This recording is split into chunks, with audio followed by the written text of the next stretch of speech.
Alright, okay, so I need you guys to take out the notes. Okay, so today, right, let me just tell you guys what we are doing. Alright, so okay, so it's a bit disjointed at the moment because I did go through a little bit of dot and cross with you guys. Okay, so follow closely, right? Okay, I think the very first lesson, last lesson, I actually told you guys how to split this chapter. I'm going to write it down. Then let me just tell you guys how we're going to navigate through this. Right? So the first lesson of Chem bonding, right, we are actually doing structure and bonding. Now, thankfully, right, we don't need much of the stuff here today. Today is a lot more technical. Okay, it's a lot more standalone. Okay, so that's the first lesson. Okay, I mentioned to you guys that I can't go through 5 lessons of Chem bonding, but you should split it into 5 main segments as well. Okay, so you haven't written that down yet. Just write this down also. Yeah, okay, so I will combine the second and third lesson into this lesson. Because during the trial lessons that I saw you guys for, I actually taught you guys dot and cross diagrams. So today, I'm not going to spend 2 hours doing dot and cross like how I normally would. Because today, right, I'm going to go straight into this expansion idea called VSEPR theory. Arguably a lot more important if we are building on top of dot and cross. So I hope you can remember a bit of how to draw. I think you guys should be okay. And then today, right, my other goals are to talk about electronegativity, which I've also introduced a little bit to you guys. And finally, this idea of intermediate bonding. Okay, the main idea or the main chunk of today's lesson, right, falls under VSEPR theory. Okay, so you can kind of like put all these together, right, into just one portion over here. Okay, so this is what we'll be going through in today's lesson. Okay, now, of course, right, okay, we will have other stuff. So the next 2 lessons, I'll be discussing intermolecular forces. Okay, the first lesson on intermolecular forces, I'll talk about the types. Okay, so for whoever who hasn't written this down yet. And the last one will be on application. Okay, application mostly, right, is about your melting points, boiling points, and solubility. So today, right, our lesson will be quite intense because I'm trying to squeeze 2 lessons content into one. Yeah, I think it's possible, but we haven't exactly covered all the dot and cross diagrams yet. So let me just recap whatever we've done so far and cover one more scenario that I haven't covered with you guys during the trial lesson. Okay, today this segment very important, especially this one. Okay, so take this down first. Okay, I'll leave this here for now. And then today, right, I'm going to show you guys exactly what we've gone through during the dot and cross the last time I saw you guys. Okay, for this. Okay, first. Okay, all right. For dot and cross diagrams, okay, let's write over here. We have covered a couple of things. Okay, number 1, the very first thing I told you guys about was the octet rule. The octet rule was about having 8 valence electrons, but as we know, it's not very good anymore. Okay, the octet rule is very shaky because we can have less than 8 valence or you can have more than 8 valence electrons. The only thing that I haven't covered with you guys yet is how to have more than 8 valence electrons in a dot and cross diagram. Okay, next. The other thing is we also talk about central atom. How to determine the central atom. So I'm not going to go over this in detail again. I'm just going to list it out because I've already covered it first. The atom that can form more bonds, usually in the center, and also the less electronegative atom is the one at the center. I told you guys about the top 3 most electronegative elements, which are FOM. These are the most electronegative elements. F being number 1, oxygen number 2, nitrogen number 3, everything else is less electronegative. So that's also what we have discussed. We have gone through certain examples as well. Okay, the most notable example that we have gone through last lesson, right, is N2O. A lot of people think that oxygen is in the center because it looks very nice, right? When you put NON like this, very symmetrical. But we went through this before. It is N that should be in the central atom. Does that make sense? Okay. Now, next, we also discussed, okay, from here, we also discussed that for the side atoms, right, we need to determine the number of valence electrons. Because by knowing how many valence electrons it has, we can then find out how many bonds it can form. So side atoms, right, okay, very easily to settle. Okay. Now, these are just principles. But now let's look at the examples that we have gone through before. Okay, so I told you guys this. Okay, the main idea is sometimes we'll be faced with a problem in the central atom, correct? Now, if the central atom, I talked about this last lesson, we talked about it a bit. If the central atom has more than 8 valence electrons, okay, it can hold more than 8. What do we do to our structure? Do we need to change it? If it can hold more than 8, then you actually have more than 8. Remember what I mentioned, you leave your answer. Okay? You don't need to change to anything. However, the other scenario is if the central atom cannot hold more than 8 valence. So if it cannot hold more than 8 valence electrons, then what's the solution? Do you remember? Dative bonds. Yes. And for dative bonds, can you remember, it's from center to side or side to center. Okay, always the central atom giving to the side atom. Just remember this, will save you a lot of time. You don't need to think so much as well. So these were the principles that we have gone through before. And then we talked about a couple of special scenarios. Number one, I'm just going to keep going on because we did this before. Okay, number one was ions. For ions, right, of course, we can split it into cations and anions. Okay, there were some principles behind it. For instance, if you see a plus charge, you have to remove an electron. I think everyone knows this. If you see a negative charge, you add an electron. But more importantly, guys, okay, because now we are dealing with atoms, we are dealing with ions with multiple atoms inside, right? Who do we remove an electron from? That's the question. We remove an electron from the more electronegative or less electronegative atom. Remember? Good. Okay, the less electronegative atom is easier to remove an electron from, right? Because it's not as strong, it's not holding the electrons back. On the other hand, we add an electron to the more electronegative atom. Because you will take the electrons first before the less electronegative atom can take the electron. So these were just principles. We're going to practice a few examples today, right? Before I can actually move on to VSEPR. Okay. The second special case we took a look at was this thing called a radical. Can you remember what a radical means? Okay. So a radical, right, is a species with an unpaired electron. Basically, you can have one electron just sitting there alone. Now, in what scenario can this happen?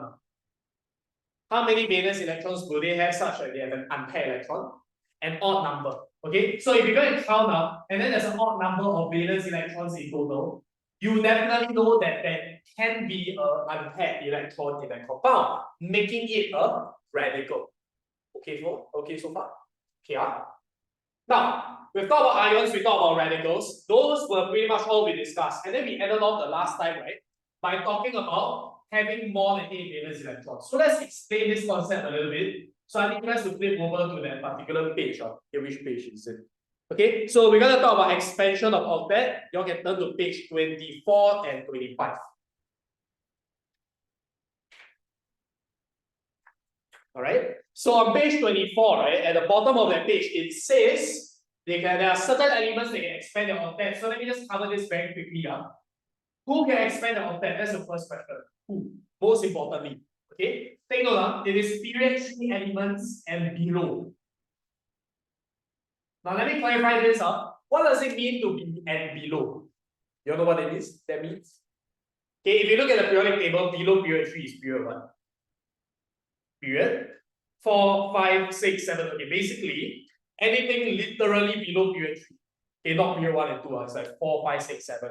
All of that can expand the octet. They can hold more than 8 valence electrons. So it's actually quite normal, right, to hold more than 8 valence. In fact, only a minority can hold 8 maximum, which is period 1 and period 2. Okay, no worries, we'll look at examples later. Okay, but for now, we need to ask ourselves, why? Why on earth, right, can a period 3 element expand its octet by a period 2, period 1 cannot? Okay, so if you remember atomic structure concept, right, we're going to come to this again. I'm just going to write down the answer first, then we're going to break it down soon. It's because of period 3 elements and below have energetically accessible vacant 3D orbitals. That's all you need to write for an explanation, but of course we need to understand why. Okay, so the first thing is the word energetically accessible. We explain this separately. Next is the word vacant, and then of course there's 3D orbitals. Okay, so we'll get to that. Okay, first? Yeah. Now, in atomic structure, right, we have gone through the idea of energy levels for all the elements. But I'm gonna look at a simple example first. So you want to take a look up. Okay, we have nitrogen in period 2, and right below nitrogen is phosphorus in period 3. This guy cannot expand the octet, but this guy can. Let's understand why first. Nitrogen, what is the configuration? The electronic configuration. 1s2, what else? 2s2 and 2p3. Okay, so total 2, 4, 6, 7, right? 7 electrons. Okay, do the same thing for phosphorus. 1s2, 2s2, 2p. Oh, really? What's the again? We want to hit 15, right? So this one needs to be filled up to the maximum, 2p6. And then afterwards, 3s, 2. Finally, we need 3 more electrons as 3p. Okay, so this is just an electronic configuration. Okay. Oh, no, it's okay. Okay, anyways, this is how you express electrons nowadays. Okay, so you go back to atomic after one to see this. Okay, anyways, this is just a small portion of the data, so not a big deal. Okay, anyways, guys, okay, we are looking at, and every time you dot and cross, right? Is it for all electrons or only the valence electrons? Only the valence, right? And the valence, where's the valence shell in this configuration? Which shell is it? 2. Okay, the 2 shell, right? So basically, I need you to underline the outermost shell, which is here, is 2, here is 3. Because period 2, there is the 2 shells, but period 3, there is 3 shells. Make sense, bud? Okay, so how do octets expand, right? Okay, you all just need to know this idea first. Okay, when it comes to 2s2 and 2p3, I need you guys to draw electronic box diagram. So remember how electronic box diagram looks like? It's just 2 electrons in a box, right? Okay, for 2p, how many boxes do I need to draw? 3. Okay, 3 boxes like that. Because I have 3 orbitals, right? And how are they arranged? How are the 3 electrons arranged? Okay, singly first before you pair them up. Okay, great. Okay, you take a look at all these things. Okay, can I ask you guys, how many bonds can hydrogen form? From my own knowledge, it's 3, right? Okay, why 3 is because I used to tell you guys that there are 5 electrons in the valence shell. Then you need another 3 more to keep octet in, right? Okay, but to look at the more atomic structure perspective, how many unpaired electrons are there here? Okay, good. So let's take a look of this. If you have 3 unpaired electrons, how many bonds does it form? 3 also. Okay, so in order to form a bond, you all can clearly see. Okay, you want to form a bond here, here, and here. So that's why there's 3 bonds. That's another way to explain how many bonds, right, an atom can actually form. Make sense? Okay, and with that said, right, okay, all we need to now explain is your phosphorus. Okay, maximum nitrogen can hold 3 bonds, that's it. But for phosphorus, I'm going to draw the same thing. 3s2 is 1 box with 2 electrons, 3p3, 3 boxes with 3 electrons. Okay, again, how many unpaired does it have, phosphorus? 3, so by right, it should form 3 bonds only, right? But the issue is, guys, if you all remember your atomic structure stuff, okay, how many subshells are there in the 3rd quantum shell? You remember, this is the hierarchy. Quantum shell first, followed by what? Followed by subshell, good, followed by orbital. Now take a look. Remember all these things, we are currently on the 3rd shell, right? So if you're on the 3rd shell, 3rd quantum shell, how many subshells are there? What subshells are present? We got an S subshell, P subshell, and D subshell. Now, on contrary, right? The 2nd quantum shell only has what subshells? S and P only. So the 2nd shell has 2 subshells, the 3rd shell has 3 subshells. Does that make sense? So guys, there's a reason why we are going to discuss 3D in this case. Now, can I ask you, in phosphorus, are we utilizing the 3D subshell? Currently, do you see a 3D here? No. So you cannot treat it as if there's no 3D here. It still exists. Because the 3rd shell has SP, which is used, occupied, but there's also a subshell. So it's just 3D 0. Don't write it there because it's divisible. Okay? Now, you don't need to write here 3D 0. Okay? But all we need to acknowledge is you're going to draw the electronic box diagram. Remember, the subshell has a total of 5 orbitals. P subshell has 3, that's like 3 boxes. S subshell is 1, that's like only 1 box. Okay, so this is everything we covered in atomic particle, so you want to watch that. Okay, P subshell got 5 boxes and there's no electrons inside, right? So I don't draw anything. You can see that so far. Currently, that's the setup. I've not explained how you can expand the octet yet. Okay, so we pause here for a moment. Any questions so far? All these are atomic structure concepts. Now, can I ask you, okay, imagine you're living, okay, how many of you all share room with your siblings? You all have siblings. Okay, you all share rooms with them. No, right? Okay, you all are unfortunate because I have to share room with my siblings and I don't like that. Okay, I have to share room with my brother, and there's no privacy, right? So it's me and my brother. Okay, you know electrons, right? Okay, they will face what if they're too close. If they are the same orbital, they will face repulsions, right? So electrons are like me and my sibling, already don't want to stay in the same room, right? Okay, and if given that opportunity, what would I do? I would move out to another room if I had the room, right? But my house too small. If my house too small, right, can I move out to another room? No. And that's the issue with nitrogen. Guys, does nitrogen have extra space called 2D? There's no such thing as 2D, right? So nitrogen is like a house too small. This guy is stuck with his sibling, is there, no choice. But let's just say I'm living in a bungalow. You take a look at this. Okay, this is me and my sibling. But do I have a choice to move out of this room? Why? I have empty rooms over here. Look at my bungalow. I've got 5 more rooms there, right? So many rooms. Of course, I'll move out immediately. I will immediately leave and go over here. Also, where you are. Okay, don't worry. I'll record it as I do. Whatever you can just catch up as well. Okay. Basically, I just what I did. I recap dot and cross stuff, which we have gone through before. Okay, now right, okay, we are just taking a look at some why elements can hold more than 8 elements. Okay, anyways, okay, where was I saying? Over here, I will gladly move out. I have my own privacy in my own room over here. You all see that? And that's what electrons will do also. Okay, that's what electrons will do also. You all see that? Okay, so guys, can I ask you how many unpaired electrons do you now have? Okay, so go ahead, write this down. We have 5 unpaired electrons. If you have 5 unpaired electrons, now how many bonds can you form? 5 bonds. Guys, 5 bonds is how many electrons are? Okay, each bond is times 2, right? So that's why phosphorus can expand to hold 10 electrons. Does that make sense? Let me just summarize. Electrons don't like staying with each other. Like, I don't want to stay in the same room as my brother. Right? I have no privacy. Okay, so that's why if given a choice, if given an extra room, I can move. You take a look, guys. The one here is vacant. The 3D orbitals must be vacant in order for me to move out. So now I have 5 unpaired, I can form 5 bonds. In this case, guys, okay, I don't have the space to move out. There's no such thing as 2D. I don't have any rooms for. So no choice of I have to stay myself. I have to stay with my brother. In this case, 3 bonds only. Does that make sense? That's why because period 3 elements have extra space, they can expand their octet.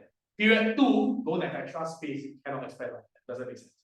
Okay, so in that sense, guys, it works for sulfur. Let me just go over one more example. Sulfur is 16, right? Just add one more electron here. You'll see, okay, 3p4. Now, how does 3p4 look like?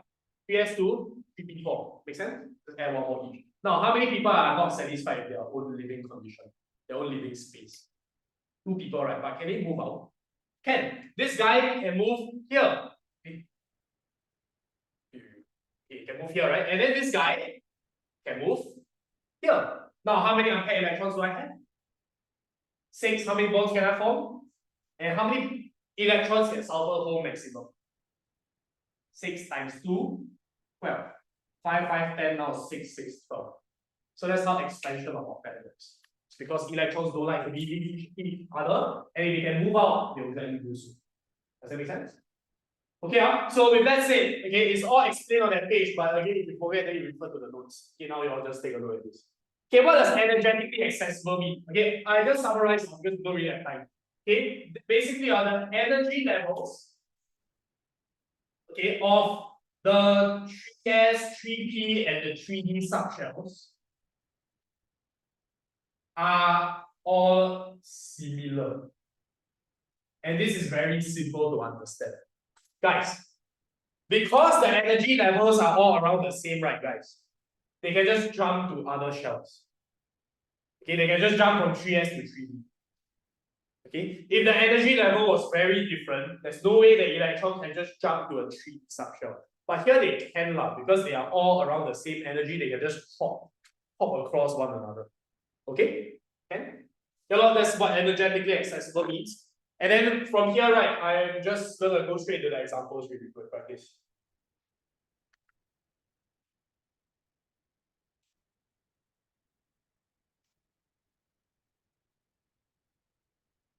Okay, so far.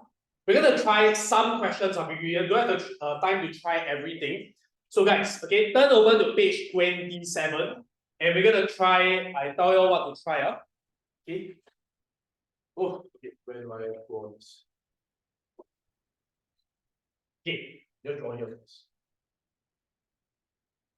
Okay, on page 27, tell you guys what to try. Carbon monoxide. Let's try sulfate.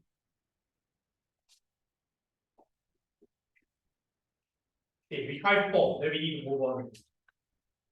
Okay, just draw the line across for page 27, just those 4 numbers.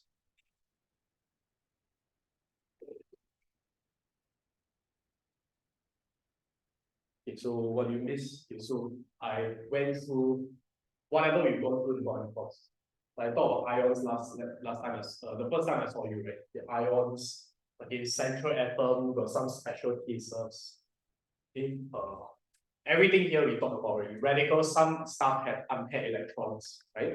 Okay, but this is what I just basically discussed, new one. Okay, certain elements can expand their octet. Most importantly, who? Period 3 elements and below can expand their octet. Below means period 4, 5, 6, 7, below, literally. Yeah, that's all you kind of need to know. The rest, right? Okay, all these are just to help you understand how it expands that. Then from now, we are just at page 27. You just need to draw the dot across for those structures.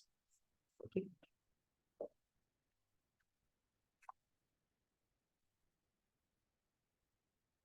Carbon monoxide is a little bit harder, but you guys might be able to get it.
Yeah, thick, very thick. Okay.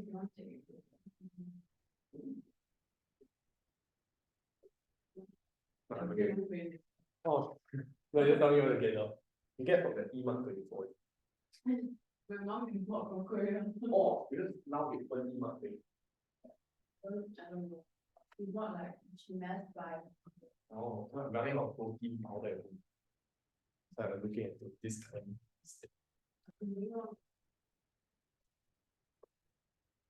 If you're not sure how to draw carbon monoxide, it's fine. I just move on to the rest because carbon monoxide is a one-off situation. Right?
Yeah, go over sulfate in a bit.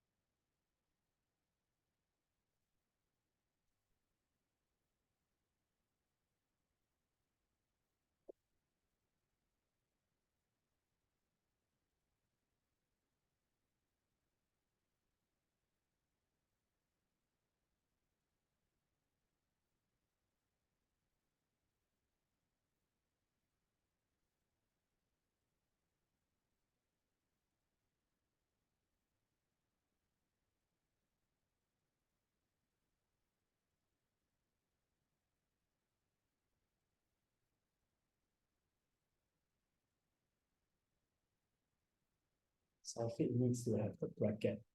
The brackets surrounding the whole thing, then is a 2 minus charge.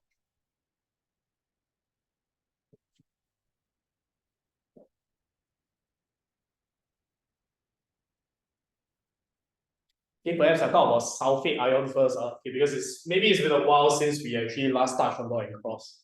Okay, so for sulfate ion, okay, first thing is to surround the sulfur with 4 oxygens. I think that's quite straightforward. Okay, with the 2 minus. Okay, what you need to unpack here, right, is what the 2 minus represents. Okay, guys, a 2 minus means, right here, right? You add an electron to the more electronegative atom. Who is the more electronegative atom in this case? Oxygen or sulfur?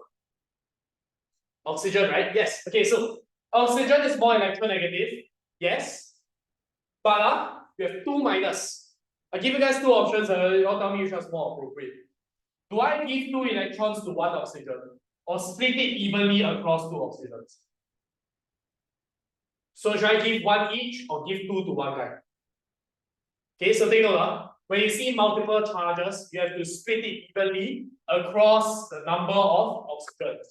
So here, 2 minus means these 2 oxygens get 1 each. It's evenly spread. So guys, oxygen here has how many valence after I give it? How many valence? Okay, after oxygen receives the electron, it's 7 valence, right? 7 valence can form how many bonds? 1 bond. So instantly, right, for these 2 guys, I just need to draw a single bond. Single bond here, finish. Okay. Whenever you have 7 valence, right, you really can only form 1 bond. Okay, so over here, that's one of those cases. How about the other 2 oxygens? How many bonds can they form? The other 2 oxygens have 6 valence, right? And 6 valence can form 2 bonds. So 2 bonds, you just draw 2 bonds first, like in this case. Can you see that? So after you fill up all the side atoms, you all must check the central atom. Guys, the central atom, is there anything that you need to do? How many valence does the sulfur have now? 12. 2, 4, 6, 8, 10, 12. And we know that's possible because sulfur is a period 3 element. So it can expand its octet. As I mentioned just now, if you get 2 more than 8, you answer. That's it. Okay? Perhaps I'll go over carbon monoxide because we might need to go a bit faster. Okay, carbon monoxide is CO, right? Okay, let me ask you all a simple question. We don't have any central atom here, but oxygen can form how many bonds? Oxygen is 2 bonds, right? Carbon is how many bonds? Carbon is 4. Okay, which one makes more sense? Will you put a double bond here or a quadruple bond in the middle? Okay, you should look at the lower number, right? Oxygen can only hold 2, so you should just put 2 here. Okay, don't go and put 4 there. So without further ado, right, just do a double bond here and fill up the rest. Oxygen has another 2 lone pairs. Carbon, you just need to fill up another 2 here as well. All okay with that? Okay, so now you check oxygen has how many valence after bonding? Okay, oxygen has 8 valence, right? So that's fine. How about carbon? Carbon has how many valence? Okay, 6. Now, is it possible to have less than 8? Okay, I mentioned yes, right? You can have less than 8 valence electrons. But there's actually a configuration, right, that can make both of them 8 electrons. Any idea what I can do over here? Any idea what I can do? Okay, good, dative. But how? You must notice, carbon doesn't have enough, but do you notice, guys, oxygen has spares, it has extras.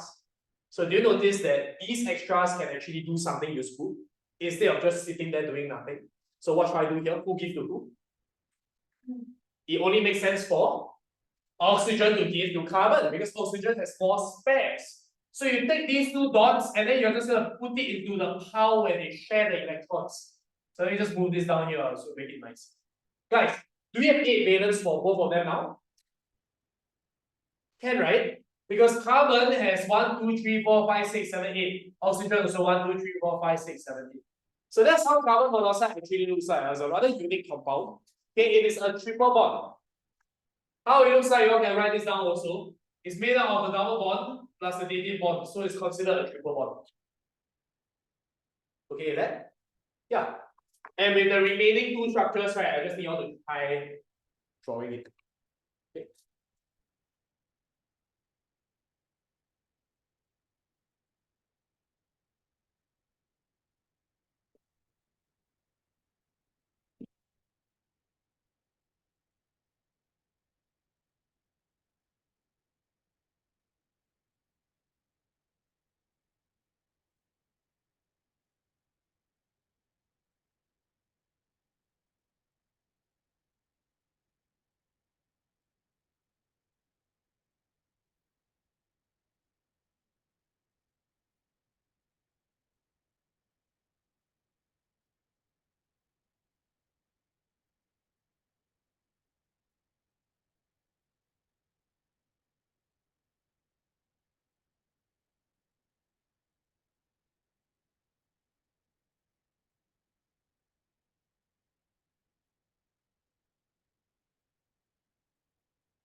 Good, but your XEF2, right, was something extra. Very close. Or you might have drawn a bit too many on the xenon.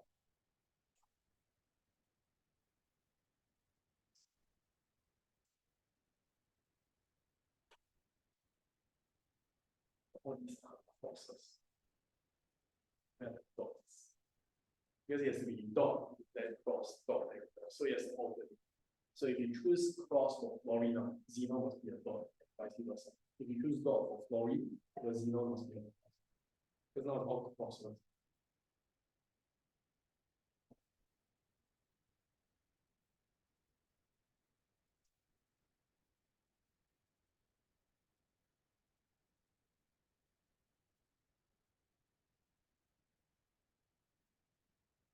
Yeah, we're going to go over XEF2.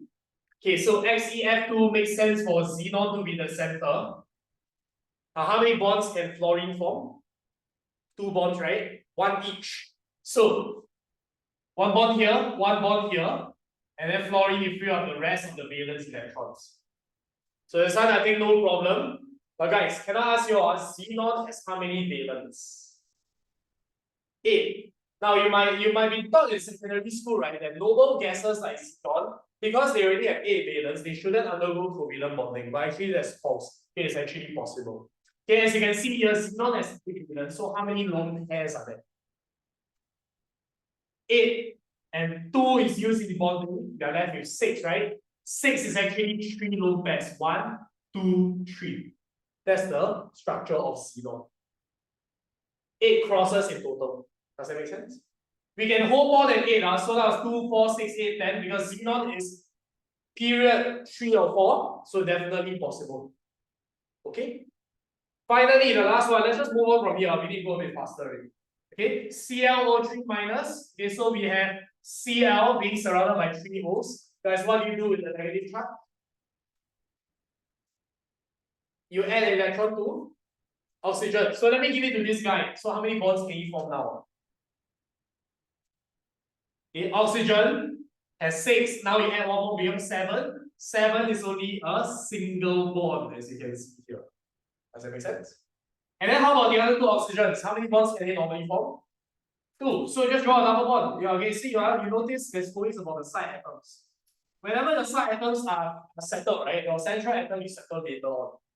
Okay, guys, chlorine, is there any other stuff that I need to put in? Chlorine has how many valence? 7, right?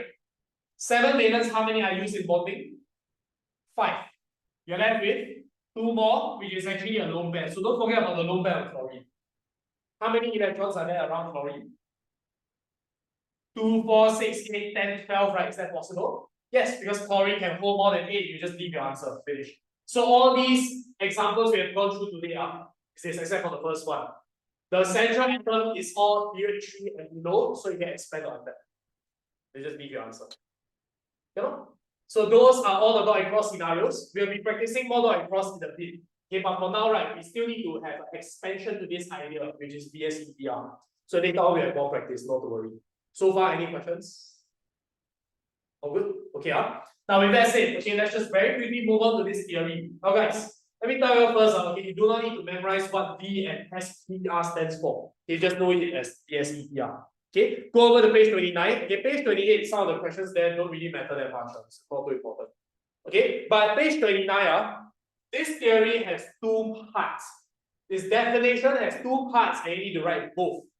Okay, we'll explain this in a bit. But guys, I need you all to first understand, right? VSEPR has one objective. It is to discuss the shape and bond angle. You can consider it as 2 objectives. Alright? It is used to determine the shape and the bond angle of a compound. Earlier, what did we just do? We just drew all the dot and cross without accounting for the shape, right? Okay, but now we need to account for the shape. And the shapes are, okay, this is where a lot of people start to struggle because there are a lot of shapes. So I'm going to go through this in depth. If you take a look at page 30, 30, right? There's a lot of shapes there. Okay, your school, this is what they will do. You're going to look at it yourself. These are all just shapes. I can't explain much. That's what your school will do. Okay, so I will go over this in a lot of detail. That's why the part of the lesson is based on VSEPR theory. But before I go to those shapes, let's break down this definition first. Number 1, we will find electron pairs. Electron pairs is just an umbrella term for bond pairs. Bond pairs, bond pairs. Okay, bond pairs and lone pairs. The collective term is called electron pairs. Okay, guys. What's a bond pair? What's a lone pair? I'm sure you all know now. Bond pairs are electrons used in bonding. Lone pairs are electrons not used in bonding. Yes versus no. That's it. Okay, anyways. These electrons want to arrange themselves. Next thing to highlight around a central atom. The shape of a compound is with respect to the central atom. So whenever you look at shape or bond angle and all the properties, stare at the central atom. Later we look at it. You'll see what it means. They want to be as far apart as possible. Why? It's said right here to minimize mutual repulsions. We know electrons hate each other. Guys, if there's a lot of repulsions, then the compound will end up very unstable. We want to make sure it is as stable as possible. So that's how you all can think of it in this way. Electrons are actually like intelligent species. They will actually make themselves go as far apart from each other. Okay, so they can magically do that because of repulsions. Okay, so this is the objective, guys. Later when you all look at the shapes, you all must keep this in mind. They are actually being as far apart as possible with each other. Okay, so next, guys. Okay, there are different types of repulsions. Why are there different repulsions? Because there are two different types of electron pairs. Bond pairs and lone pairs repel differently. From this, again, lone pair is LT, bond pair is P. From this definition, can you tell me bond pairs or lone pairs repel more? Lone pair is the strongest, right? Bond pair is the weakest, and then the mixture is in the middle lah. Very easy to remember, right? Okay, you do not need to know why lone pairs repel more than bond pairs. I'll go over it very simply because we don't really have time for this. Okay, you all can write this down. Lone pairs are much closer to the nucleus, whereas bond pairs are further from the nucleus. So guys, if you are closer, will you repel more or less? Electrons hate to be with each other. Electrons hate to be with each other. So if you put them close enough, right, you'll tell them please leave, okay, please screw off. Okay, so they will repel more, right? So they will repel stronger because lone pairs are closer to the nucleus. Why is that the case? You all might be asking why is it closer and further. You can think of it this way, H and F. Now remember, orbitals overlap like this, right? AH and F. It is called a sigma bond, right? So take note, this right here is your bond pair. It is kind of, you can think of it this way, the bond pair is in the middle of two bonds, two atoms. Whereas the lone pair on fluorine is very close to fluorine. Okay, I repeat, you want to share electrons, right? It's in the middle of two atoms, so you need to reach out, so it's further. Lone pairs are electrons that you don't bond, so you are keeping it to yourself. Does that make sense? Imagine you are engaging in a transaction with someone else. You want to give someone something, right? You have to pass it to him, so it's further, like bond pairs. Okay, but then like lone pairs are like your extra cash. You keep your cash to yourself, right? Okay, that's why it's very close to you. That's the idea, okay, so you can think of it this way. Lone pairs, you keep it in your pocket. Okay, bond pairs, you're giving to someone else. That's why it's further. Okay, so that's all I want to see before this. Okay, again, you don't need to explain this, but it's good to understand. Any questions so far?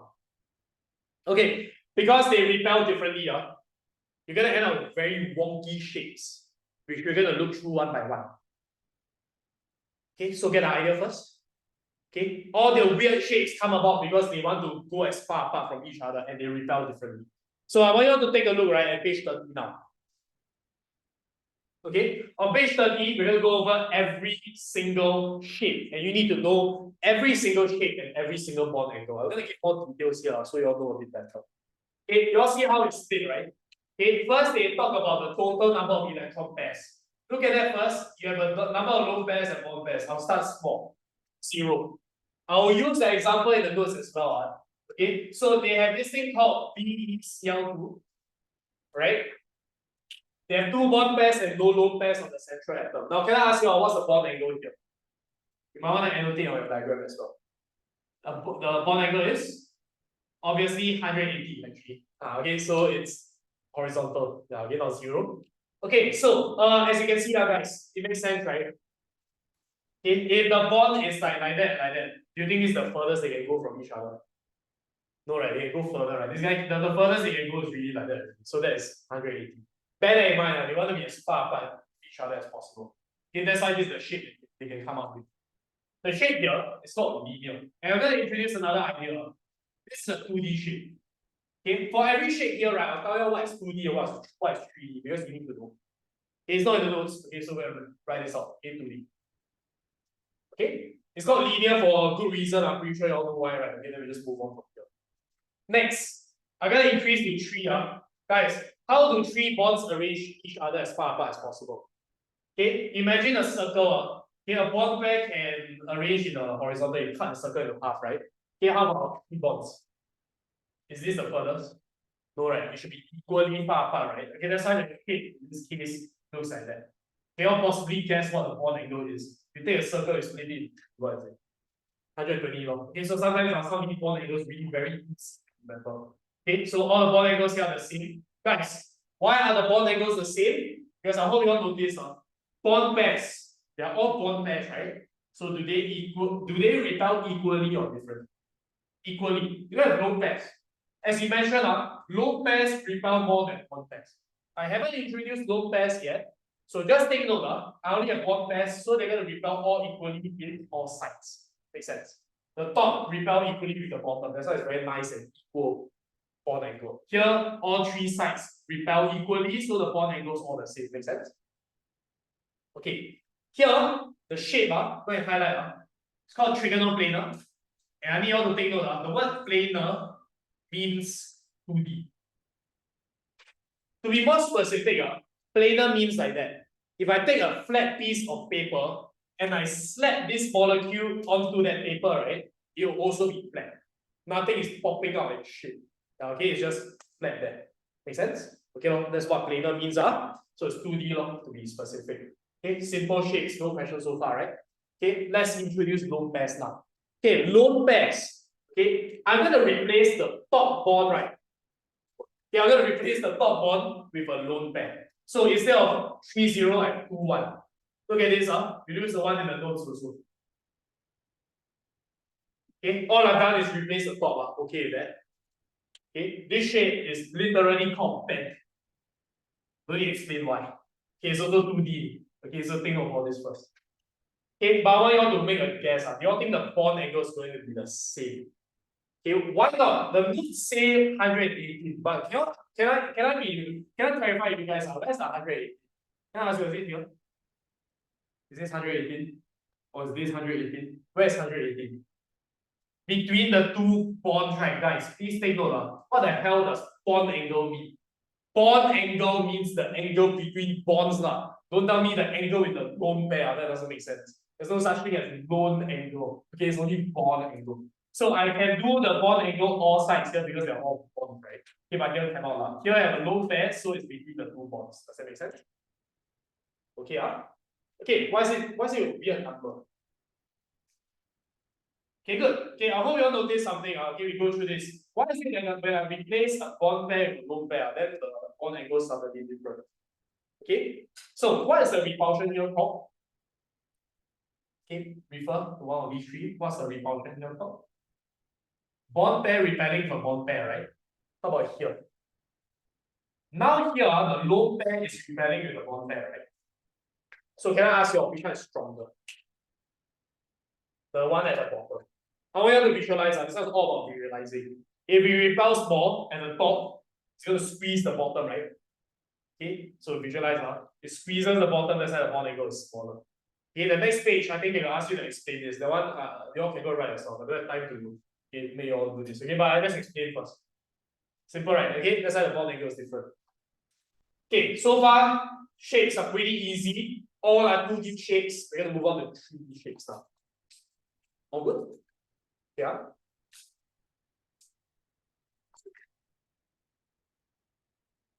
Okay, also, what's the meaning of trigonal? Okay, so you provide. Okay, what's the meaning of trigonal? Tri just means three lah. So we're going to recycle that name in a bit. Okay, now I'm going to move on to 4 electron pairs. It's going to get bigger and bigger. 4, 0 first. Okay, guys, you all don't look at the notes here. How will you imagine 4 bond pairs arranging themselves? How do you think the furthest they can go from each other? 4. 90 degrees, right? A very nice 1, 2, 3, 4. Quite far, right? This is the furthest they can go apart, right? However, this is when things get a little bit weird.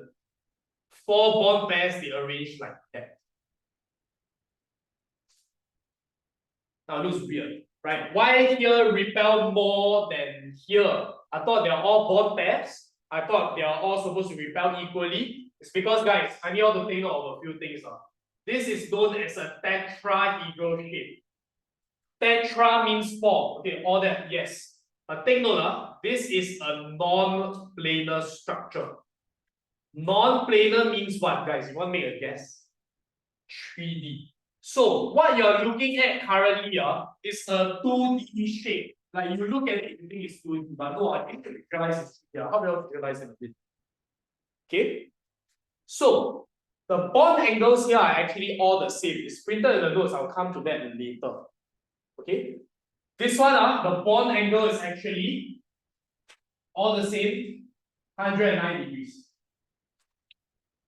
You notice it's larger than 90 degrees. So they could actually arrange themselves even further than 90 degrees, right? That's why this is preferred.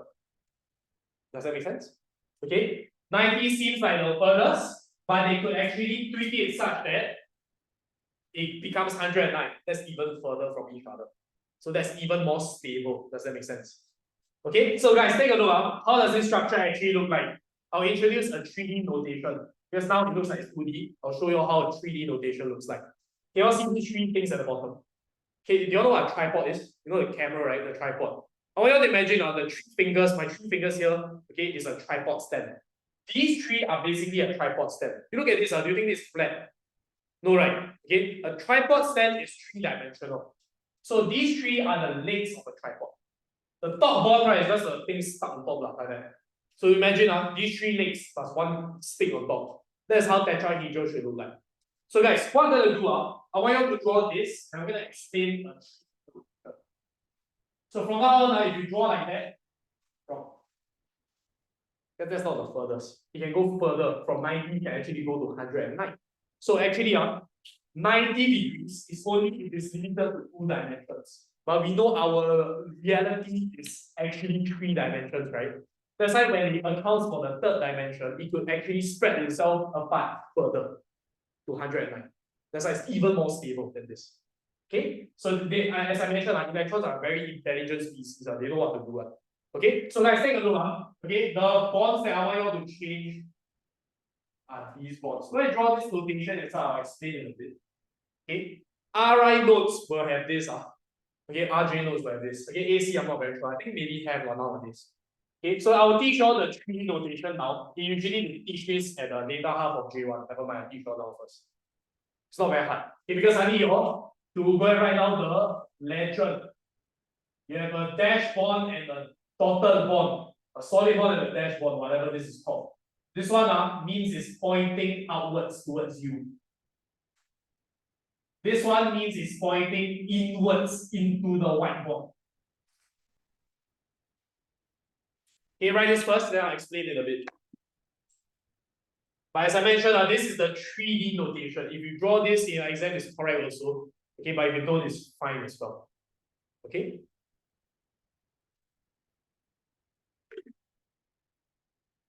So far, all these are 2D. There's no need to do all this, but then now there is a need to. Okay, the reason why they came out with this notation is because the whiteboard is 2D. They have to express it in a 3D manner. Okay, visualize with me.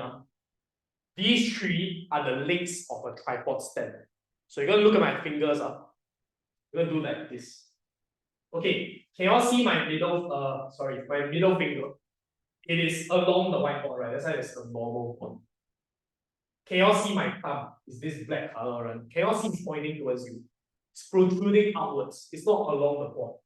That's why it's pointing outwards. Okay? Finally, this bond, is this pointing? Okay, it's actually pointing inwards into the whiteboard. Can you see this finger? It's pointing inwards. That's how you visualize. Okay, as long as you can visualize, all's good. If you can't visualize, you tell me. Okay? Can put your tripod stand, that's like that, and then the normal bond is just pointing outwards.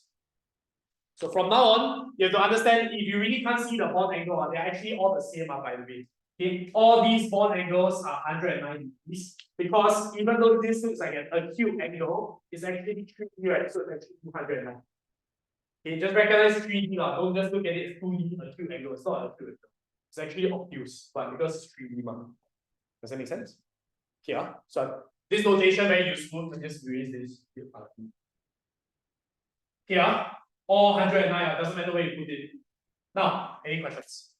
Let's move on to similar looking shapes. I'm going to change the top to a lone pair. You remember just now, the top I changed to lone pair, right? Now I'll just change that. So it's 3, 1. Okay, so I will use ammonia as an example because you all know how ammonia looks like. I'm just going to go straight into the notation. You all notice at the top, I just changed to this, so you can just draw the 3D notation inside as well. Okay, go and draw this in. Okay, is this a 2D or 3D shape? 2D or 3D? 3D, right? The tripod legs are still there, so it's still a 3D shape. So in this case, it's called trigonal pyramidal. Why trigonal? Because 3 bond pairs. Why pyramid? Does this look like a pyramid to you guys? Kind of, right? Okay, try to make something out of that. Okay, so help you remember. Okay, anyways, this is a trigonal pyramidal. It has a bond angle that is slightly smaller, not 109, but 107.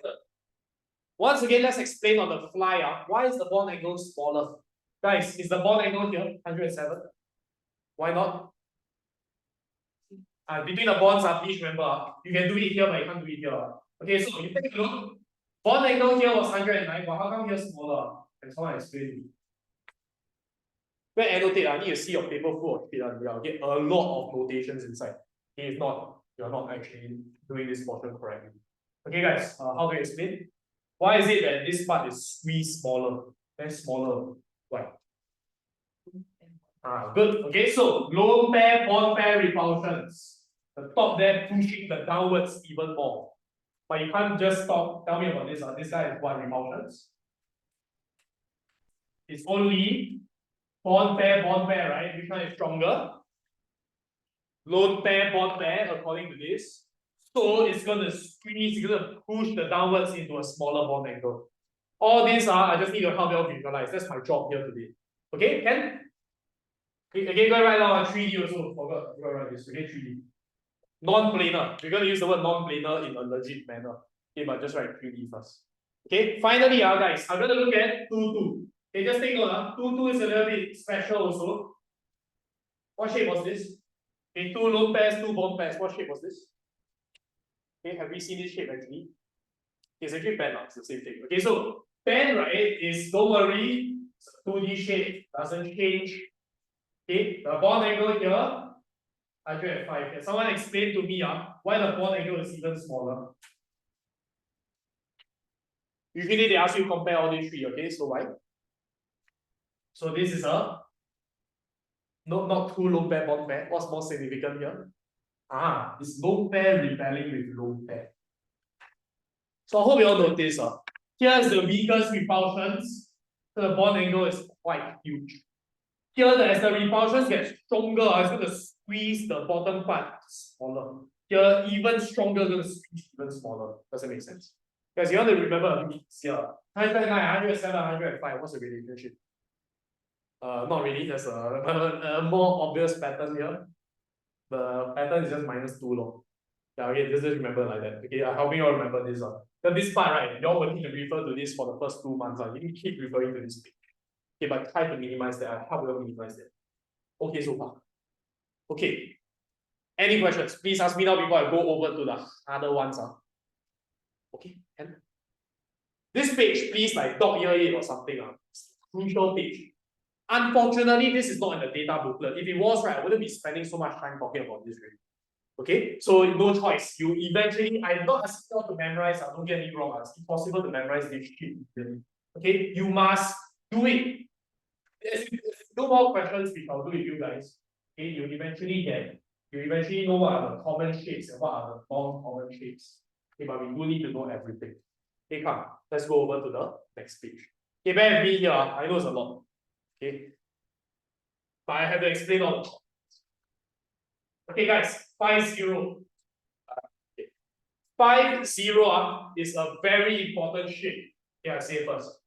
Okay, I'm gonna color code my thing from now on. Okay, anyways, 50. I want you all to also draw it out with color coding. I'm gonna draw this part in red, and I'm gonna draw this part in black. In your notes currently, you think this is a 2D structure, right? Okay, but please take note. Let me get the basics out of the way first. This guy is called trigonal bipyramidal. Just memorize on it. There's really nothing to this. Okay. What I really want to explain, right, is the bond angle. If you look at the bond angle column, there's some weird funky terms that you've never seen before. Okay. So color code it by highlighting or whatever. Okay, this is very important. Okay. Some of you all see it as 5 bonds just flat like that, right? But it's not. Okay. Can I refer to you all the word equatorial? You all look at the far right. What's the meaning of equatorial? What does equatorial remind you of? Where does the word come from? Equator, you know what equator is, right? Okay, guys, the equator is the flat side of the earth. Okay, I don't know how to say it, but it's basically the earth, this part, correct? Okay, so guys, I need you to imagine the equator is basically flat, and the equator is basically these three red color bonds. You can see first. So the equator is like that. The three bonds are flat along the red color one. Okay, guys, the other word that you see in black is called axial. I want you to think of this. Equatorial means equator. I want you to think of the Earth, the planet. Okay, axial means the north and the south pole. So here, you all see the two black bonds are, it's to the north pole and to the south pole. Can you all visualize really? Okay. The three red is like flat along the equator. And then the black color ones are the north and south pole. Perhaps you want to draw this also. Okay, I think this looks like very, you can see. Okay, I'll leave this here. Okay, guys, 2D or 3D, come. This whole thing, 2D or 3D shape. Guys, you look at the Earth. Is Earth 2D or 3D? Unless you're a flat Earth believer, okay, this is a 3D shape. Okay, so we're gonna write this down. It's a non-planar 3D structure. Now we go into the bond angles. This one I need you to pay close attention. You can refer to the Earth diagram if this helps you to visualize better. Okay, actually wait, before I go into the bond angles, can I trouble you guys to draw this again, but using the notation? Try. Okay, you know what to visualize. Look at the Earth one if you can't see it, and replace two bonds. You only need to replace two bonds with this and this. Right.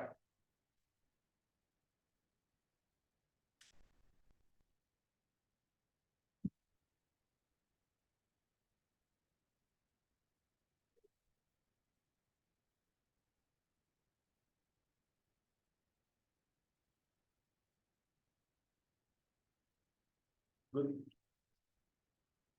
Good, good. Okay, so as long as you understand, right, definitely can draw the thing. Okay,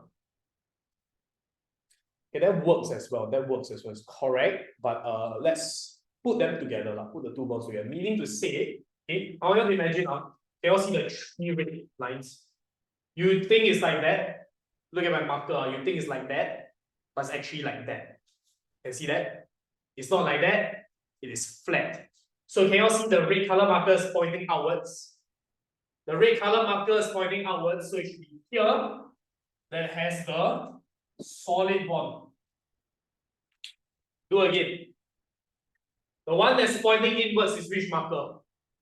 The black marker. The black marker is this guy. So you should make this guy the dash.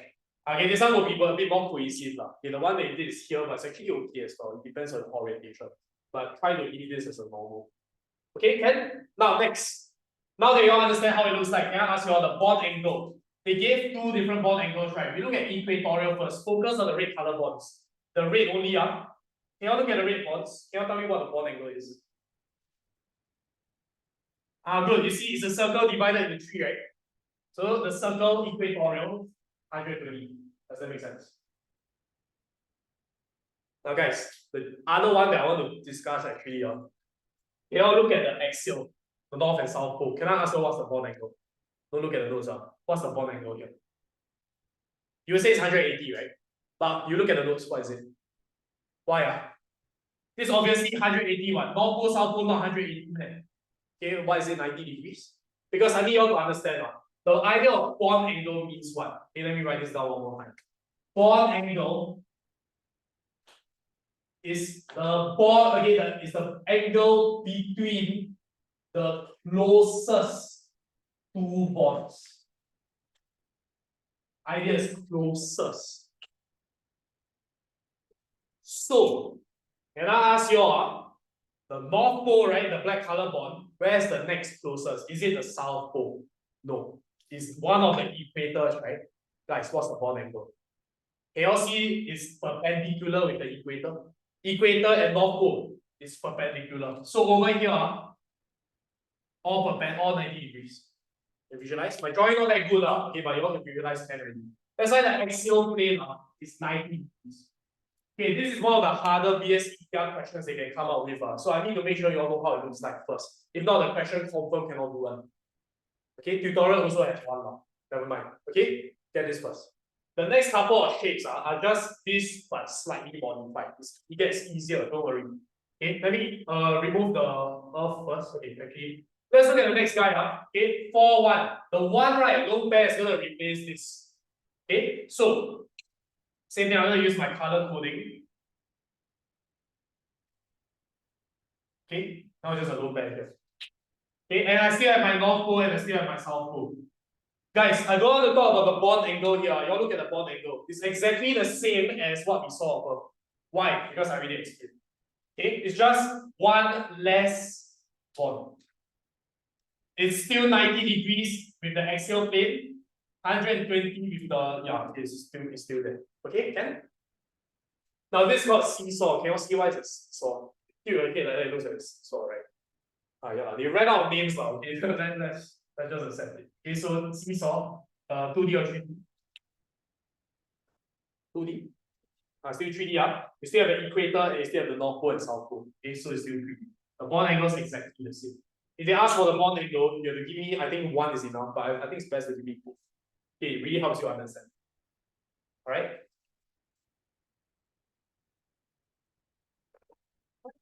Yeah.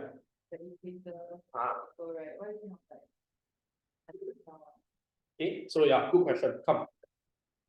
So, guys, how come with only 2 bond pairs, it doesn't spread out even further to possibly 180, right? Why does it not do that? It's because of the presence of the lone pair. Remember, our lone pair repels a lot, right? A lone pair repels more than a bond pair. The fact that there's a lone pair here is going to prevent him from coming close to the lone pair. So it prevents them from spreading out. Does that make sense? That's why here, actually quite simple. We don't actually need to adjust anything else. Push it. Again, sorry, what's the question? Push it to 180.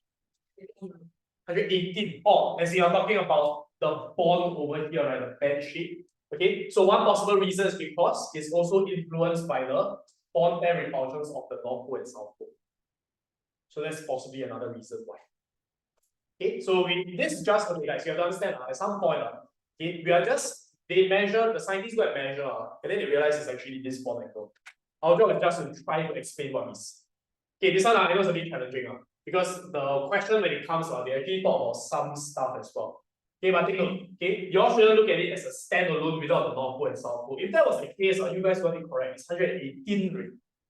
Okay, but the fact is, these guys have influence as well, in some way that we do not need to. Okay, there's influence in that as well. Right? So yeah. Okay, imagine if this one becomes 118, our life will become damn difficult. Luckily, the bond angles are still the same.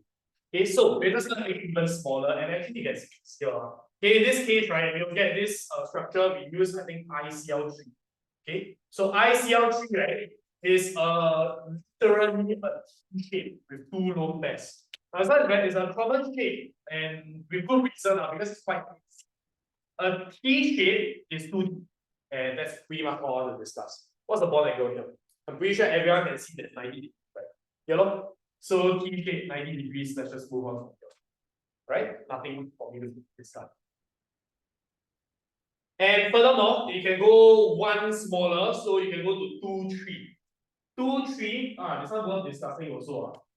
Okay, 2, 3 looks like that. Lone pair, and then I only have the up and the down. Guys, what shape is this? Okay, this one just nice happens to be an ion, so we put a charge as well.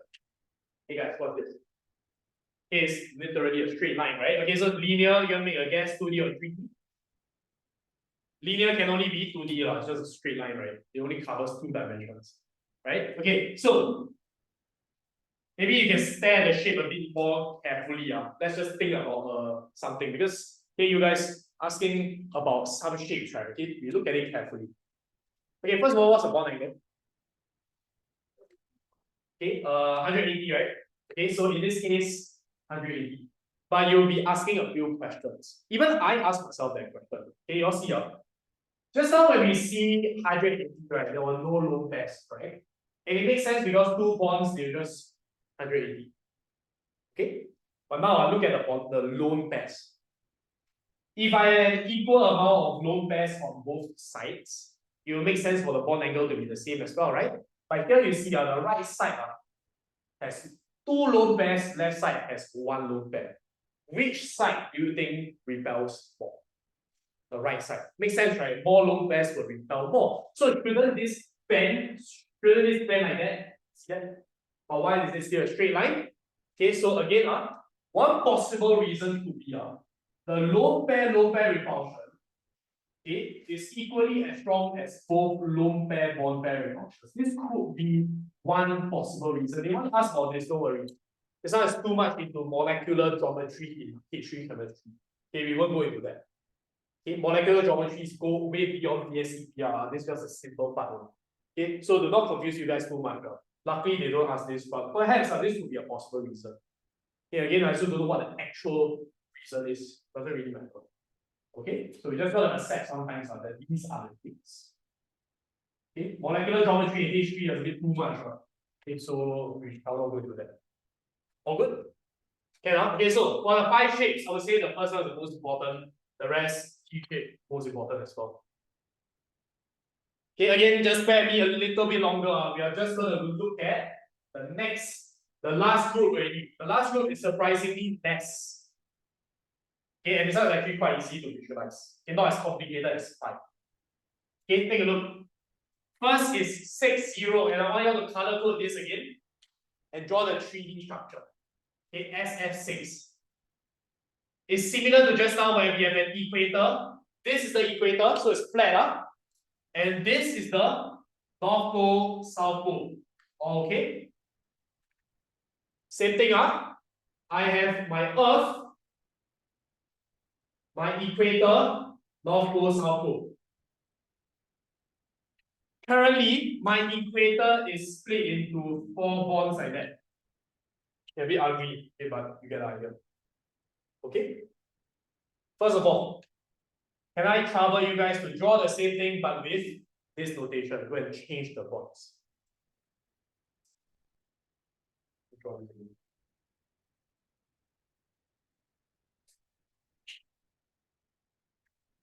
Okay, draw the same thing but with the 3D notation.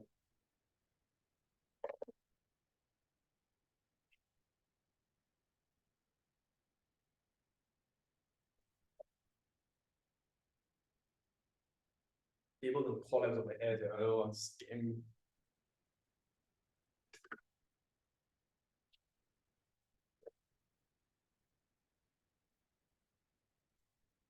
Good. Right.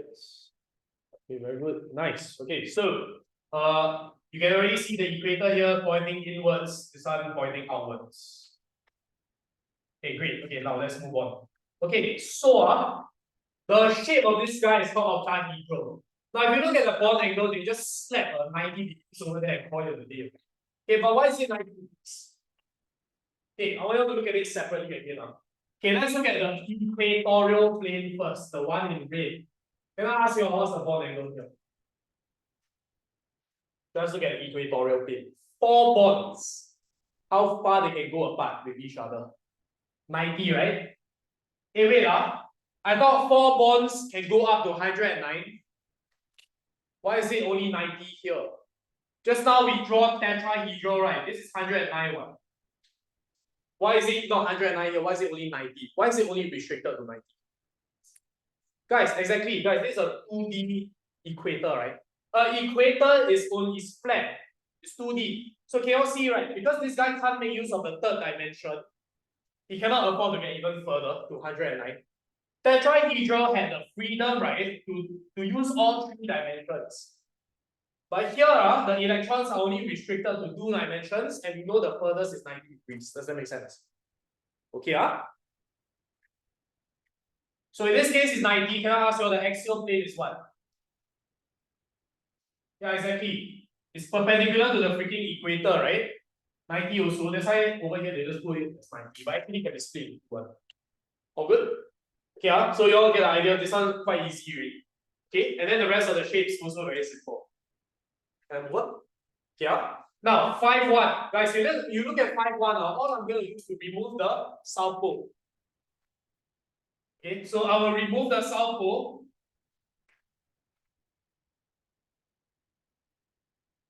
And replace it with a lone pair.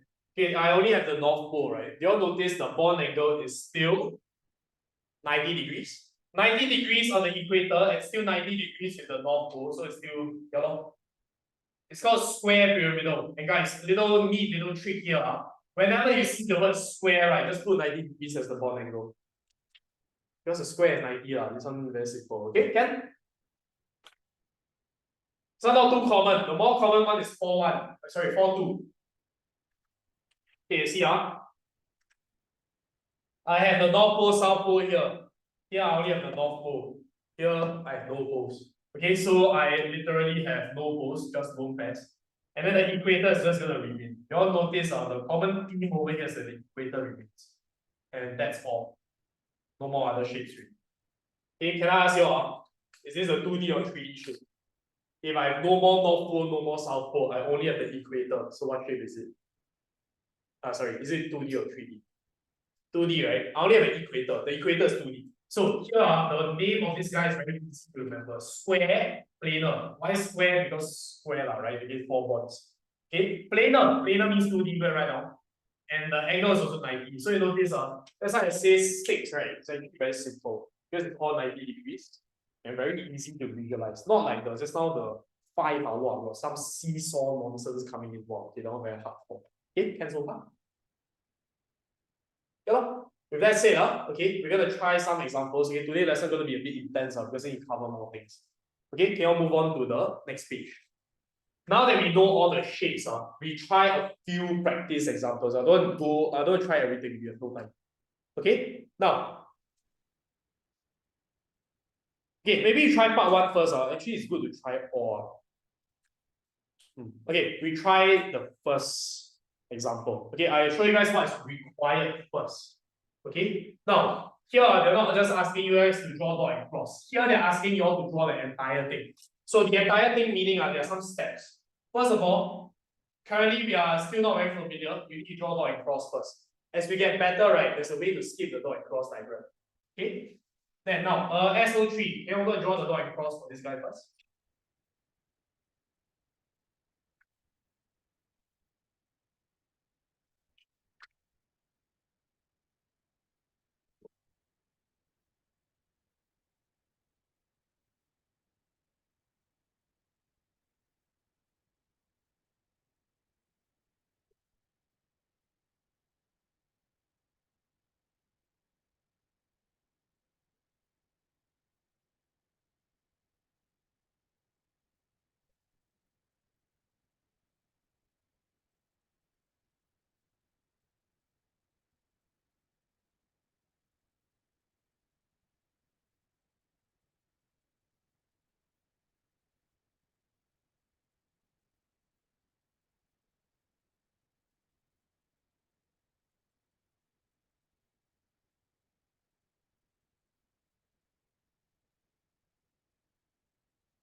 But dative is the last resort.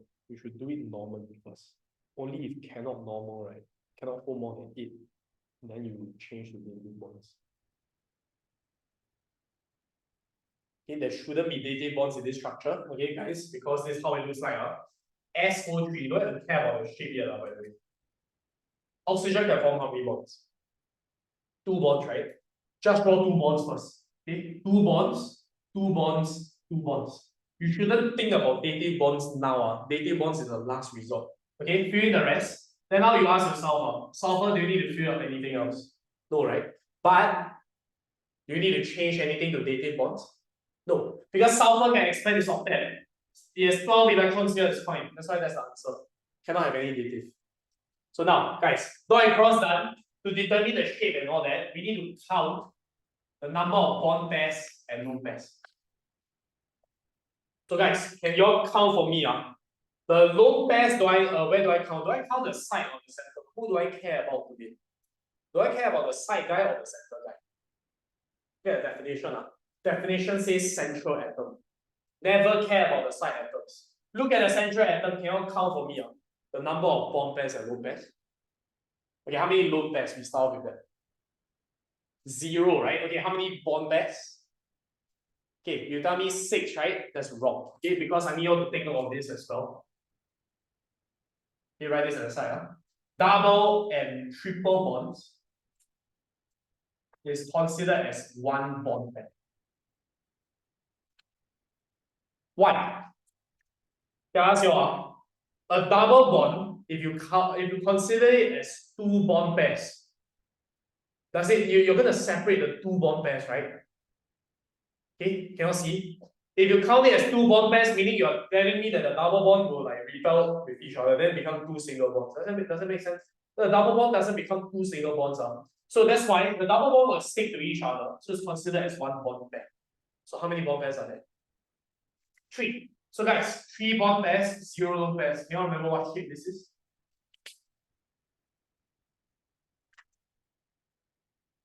Any idea? 3 bond pairs, what's the furthest they can go apart from each other? 120, right? Okay, then the name you all will eventually get it. At least you get the bond angle correct, yes. Okay, so it's called trigonal planar. This one you must do for a long period of time before you can like instinctively, intuitively like get it. Okay, so now it's quite early in the year. So as we go towards our promos, by then, right, you all should know this thing instantly. You'll get to where I'm at my level right now. Okay. So trigonal planar should be one of the easiest shapes to draw. So that's why it looks like that. Let me show you guys the mark allocation for just one part. 3 marks. If they are mean, right, they give 2 marks only. 3 marks because 1 mark, bond angle 1 mark, final structure 1 mark. Okay, all dot and cross nothing. A dot and cross is just to help you get there. Okay, can.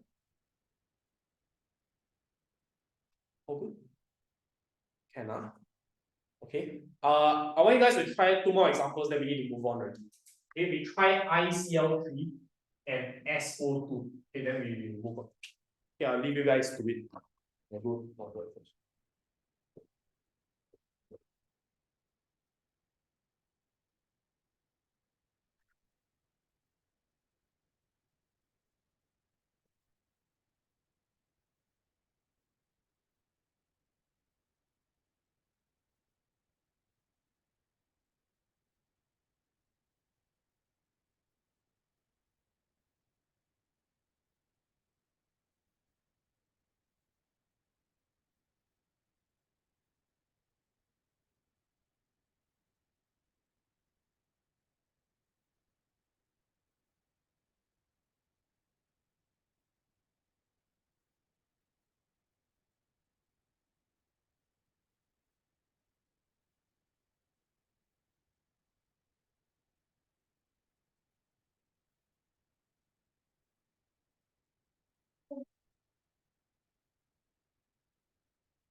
Cross all the answers. Okay, you guys are mostly done. Okay, nice. Okay, I'm gonna skip the dot and cross part. Okay, ICL3 should be T-shaped, 90 degrees, and literally draw a T shape. And take note, guys, when you all draw this final structure, right, you only need to show the lone pairs on the central atom. I do not need to see the lone pairs on the side atoms. Doesn't matter. The whole idea of this, right, to make it very free. Okay, so you see, I ignore the oxygens here, but I only care about the iodine here. Okay.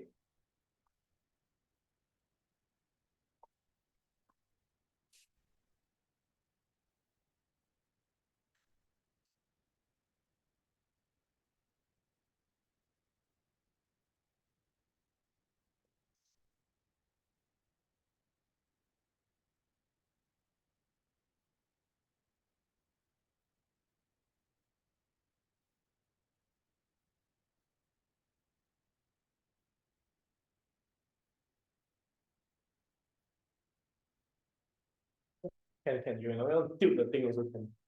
Yeah, it's fine.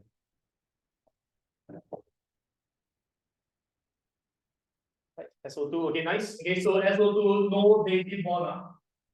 Just a double bond each, lone pair. So this is a band shape. Okay, which band bond angle is it? There were two band shapes. So this is 118 actually, not the 105. 105, right? It's the one with two lone pairs. Okay, so think. Right, so the rest you want to try yourself because they are rather simple structures like carbon dioxide. I'm pretty sure you all know how to draw yourself. Okay, can? Can, huh? Okay, so pretty much the bulk of today's lesson is done already. Okay, the rest are just small little bits and pieces. Okay. Okay, so let's just finish up the rest. Okay, I'm sure you guys, if you look at the next page, page 34, electronegativity I discussed already. Okay, so I'm not really going to look back at the definition or whatnot. Okay, you can read it yourself. It says that it's the tendency of an atom to attract electrons. Okay, remember, it's just a tug of war. Okay, atoms in a covalent bond are playing a game of tug of war. So they are just pulling electrons towards themselves. Okay, the idea is of attracting electrons. Okay, because as we all know, their protons are all, the protons are in the nucleus, they can attract electrons and whatnot. Okay, I'm not really gonna go through the box on page 34 and 35. Because as you can see, those are going across the period and down the group, right?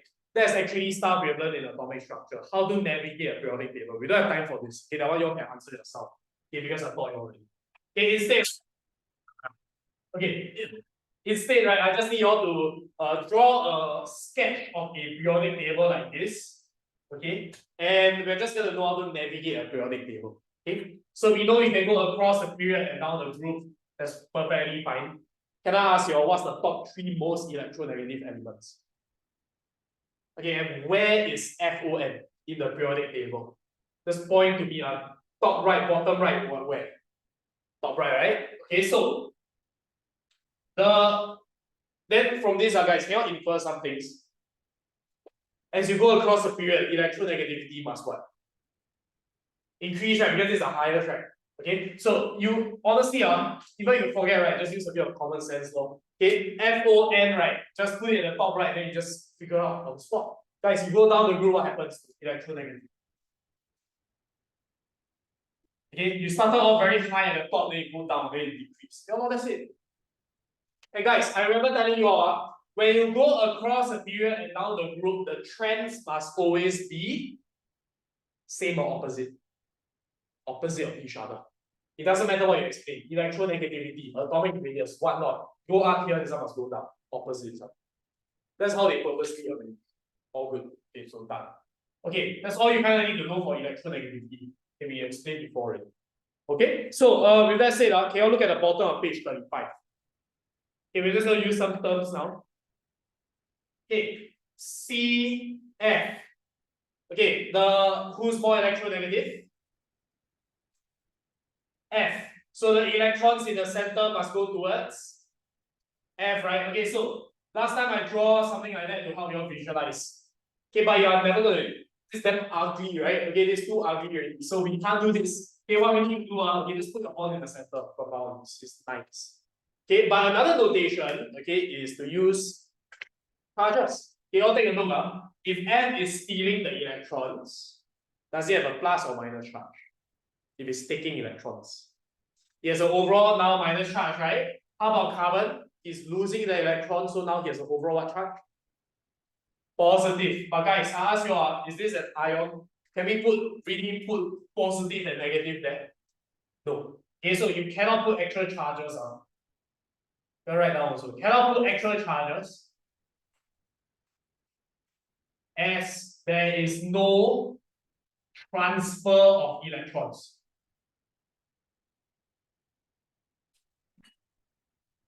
Fundamentally, guys, the electrons are still shared.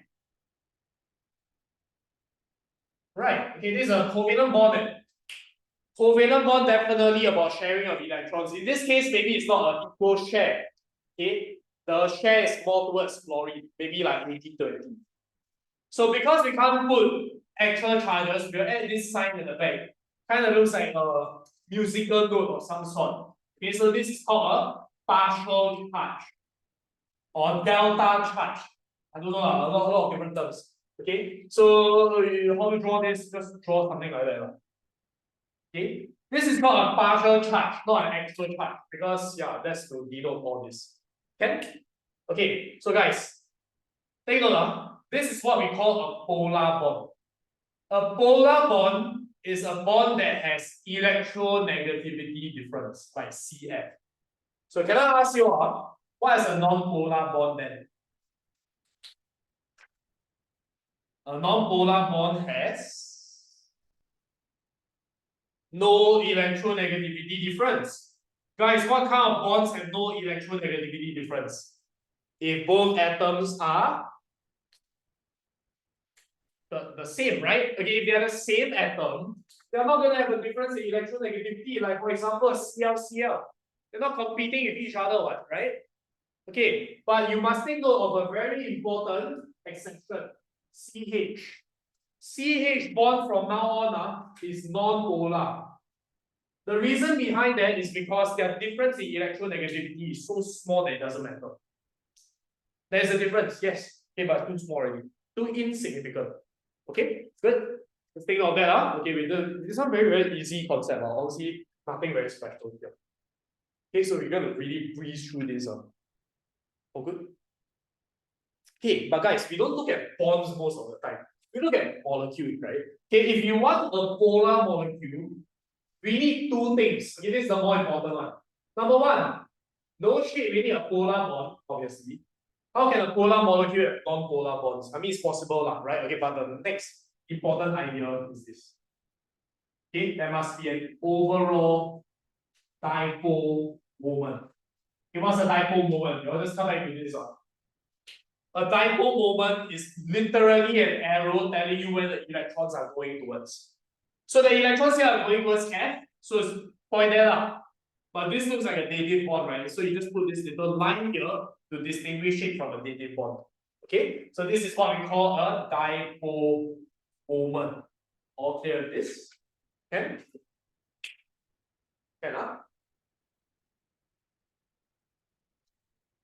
So, what does it mean to have an overall dipole moment?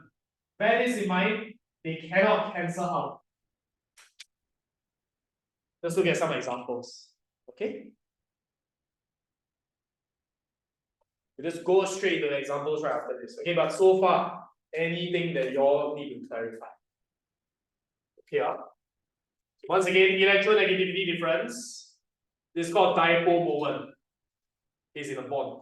But we are looking at greater molecules. So guys, can you look at page 37? Okay, I'm going to go over one example with you. Okay, water. First of all, guys, can you go and draw out the structure of water? Not draw and cross, structure. We have already learned the shapes and all that just now. So you need to draw the structure with the shape included. Right. Okay.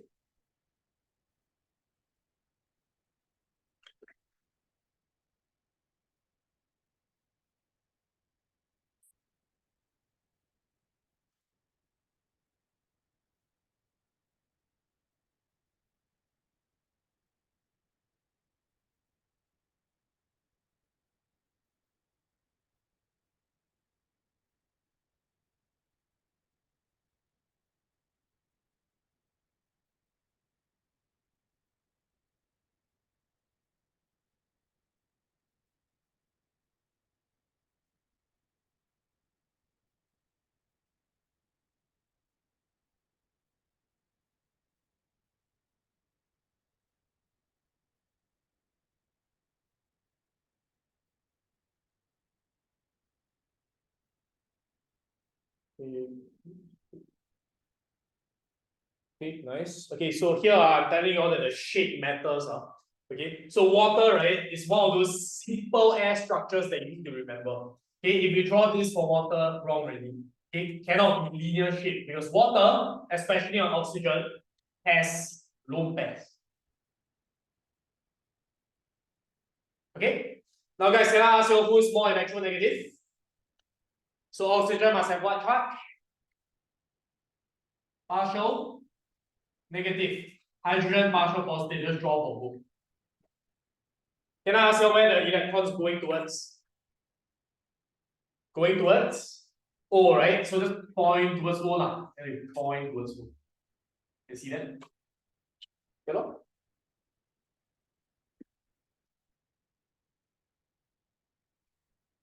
Okay, so these are all your annotations. Now, guys, it's the overall molecule polar. Yes, yes, polar bonds, but does it have an overall dipole? Are the arrows cancelling each other out? No, okay, I hope you all can see the arrows are overall pointing upwards, right? I don't know whether you all learn vectors in secondary school. You will end up learning it in math in JC. Okay, it's like you head to tail, then you put the head, tail to head, then after that now overall is pointing upwards. Some shit, okay, never mind. Okay, yeah. I saw the look at the faces, right? I'm like, okay, never mind, never mind. Okay, so just now it's pointing upwards. Later we look at an example where it doesn't, okay, have an overall dipole. Okay, can you try CH3F? Okay, go and look at the second part. Okay, sorry. Okay, this guy going right down, water is polar. Okay, now you're going to try CH3F. Same thing, you must draw the structure with the shapes included. With the shape included, go and draw all this dipole moment stuff and you conclude whether it's polar or not. Right, try for the next two. Okay, the next two is quite, or just try for the rest, we'll see.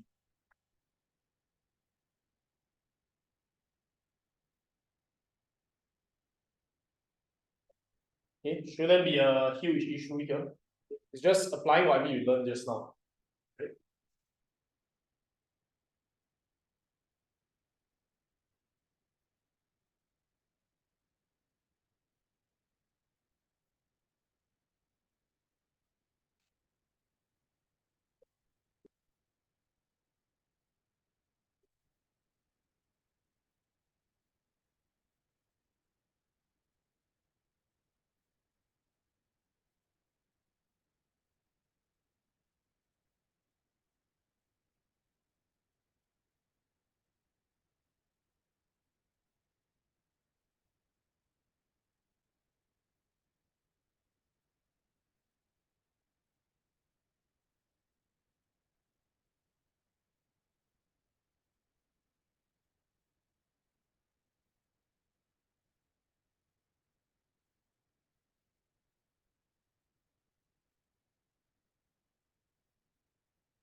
Okay, so this is how CH3F should look like.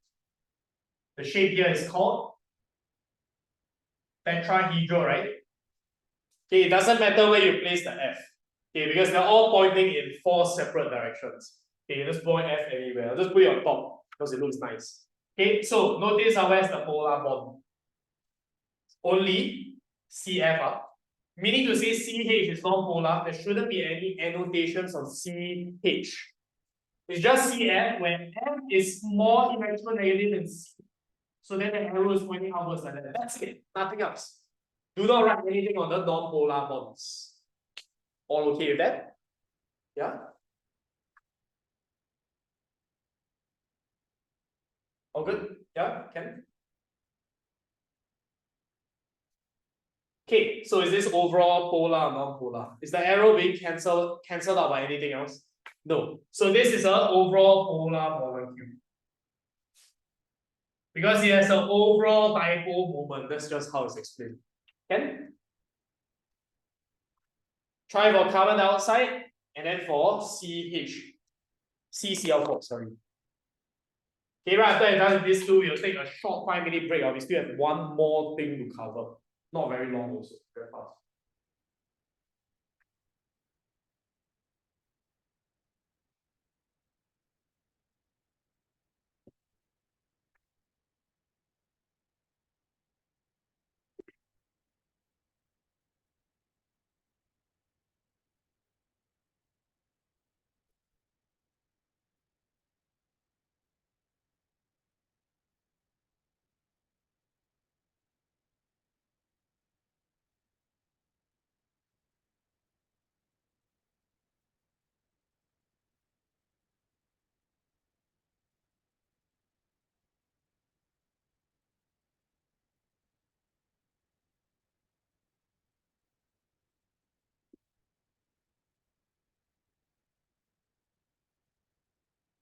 Ooh, the CO2 is not correct. The shape is not.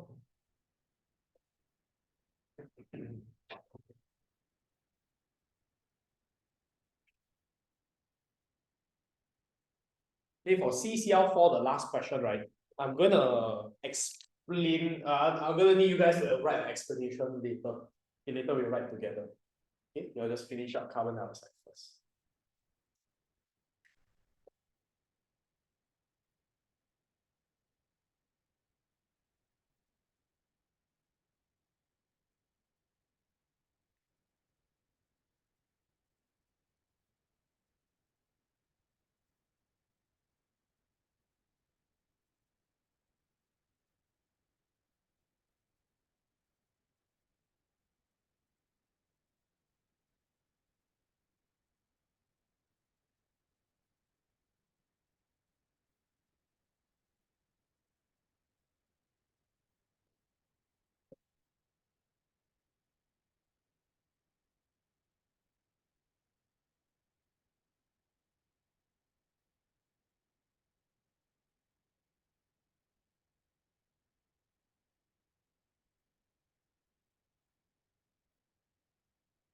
Right, okay, so carbon dioxide looks like this. It's a linear shape.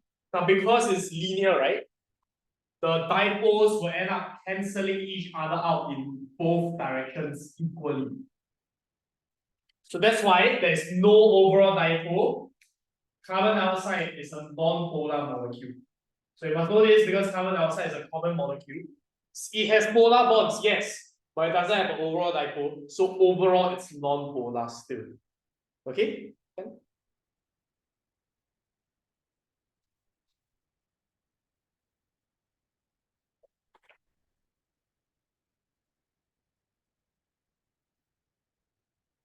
Last but not least, we have CCl4.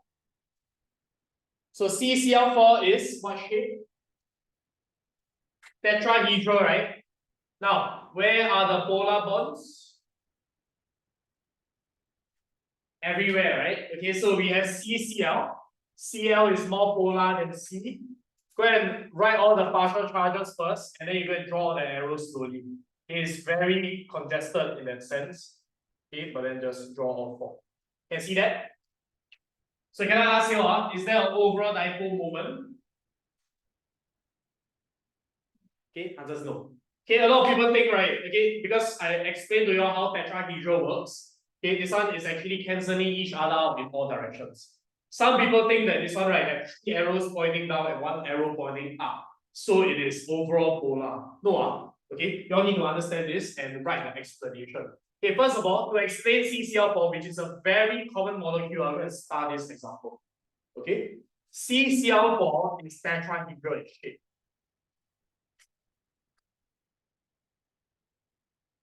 So that's the first keyword. You must mention the shape first. Okay, that's why okay, the dipole moments, okay, of CCl cancel each other out in all directions.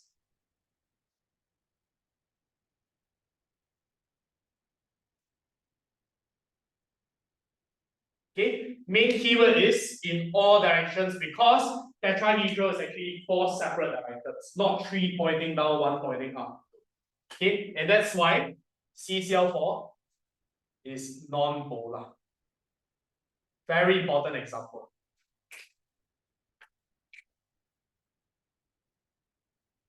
One of the most common molecules as well. So these molecules here are not difficult, they're just smaller molecules because they're more common as well. Okay, Ken?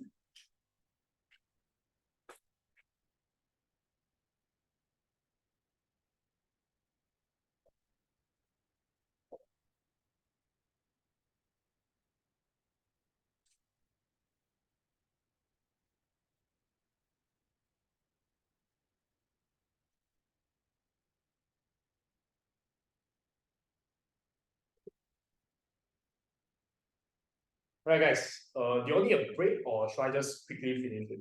Because I only have 2 pages left. Yeah, 2 pages. It's just one concept, so just finish it up. Right, okay, so bear with me for a bit more. Give me like 10 more minutes. Okay, so guys, the last idea that I mentioned right now, I'll go through today, is this thing called intermediate bonding.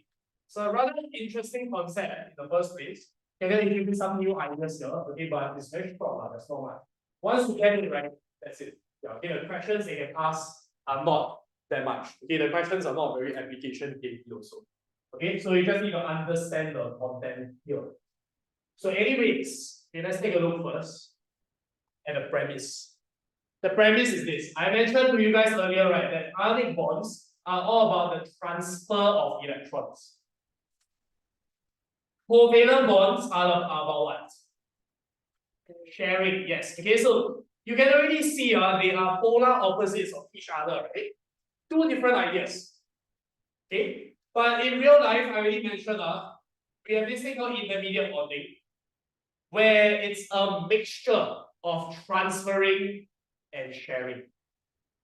In fact, most molecules, right, exhibit intermediate bonds. Okay, it's never really black or white. Okay, you have nothing that's completely about transferring and nothing that's completely about sharing. It's usually a mix. Okay, how I like to think of it this way. Okay, let's look at an example for today. Okay, an analogy. You all can think of it as this. Ionic, right? You can think of it as a cation and an anion, correct? Whereas covalent bonds are formed because orbitals will overlap with each other. So it's 2 completely different ideas. And we can draw parallels to real life actually. Now imagine guys, if you have a man with a guy and a girl. A guy and a girl can be in a platonic relationship, right? Okay, a platonic relationship, they are opposite genders, yes, but they have nothing to do with each other. They're just platonic friends. But the opposite of that is a couple. Now, a couple, right, is all about sharing, correct? Whatever is yours is mine, and whatever is mine is yours. Okay, that's the idea of couples. 2 complete opposite sides of the spectrum. But do you think romance is that simple in real life? No, right? It's not that black and white. Most of the time, guys, okay, we are actually falling under this category here. I don't know whether you all heard of this term before, it's situationships, right? It's usually that situation where you don't know whether the guy like you or not, then you don't know whether you really like him or not. It's kind of like there's this tension. Okay, nothing is officially declared, and that's the idea here, right? It's kind of in the middle, and that's what the world of molecules are like as well. They never like tell each other whether they like each other or not. Okay, but anyways, guys, to give you guys more context, okay, let's look at this first. Most of the time, how do situationships arise?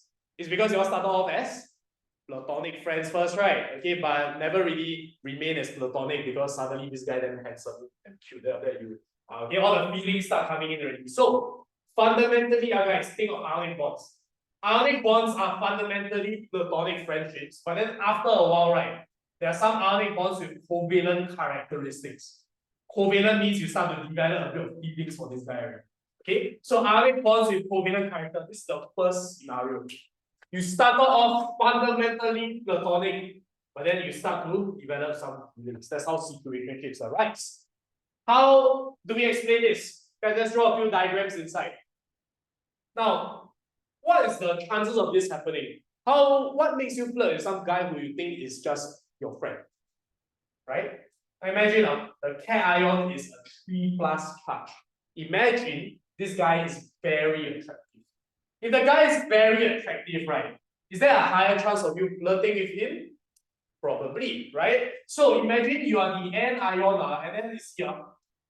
You started off with nothing to do with him, right? But then suddenly you start getting attracted by this guy. Because this guy is so attractive that an N ion will start to get attracted to him as well.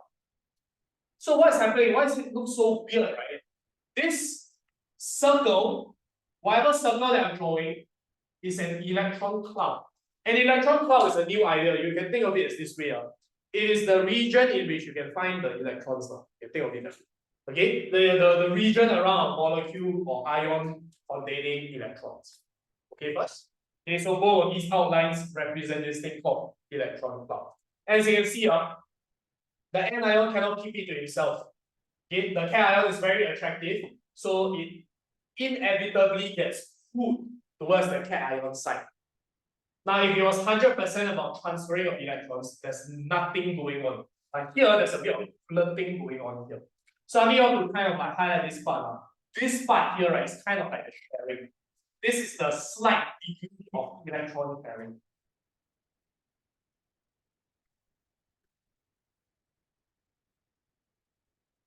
So again, guys, they started off as ions, right? They shouldn't have any sharing, right?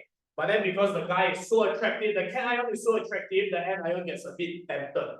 Okay, so there's a bit of sharing involved. Now let me give you another scenario.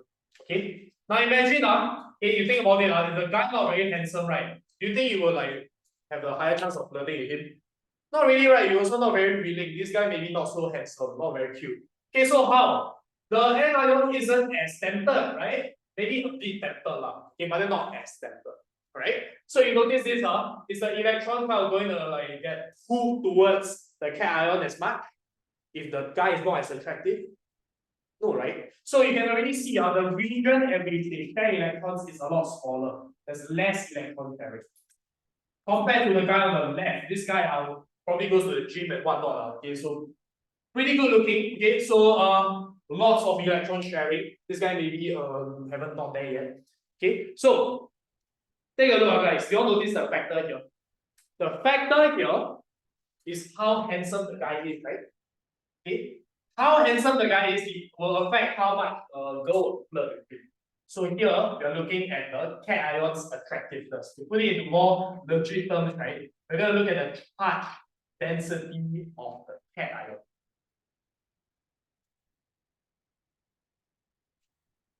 So let's introduce new terms.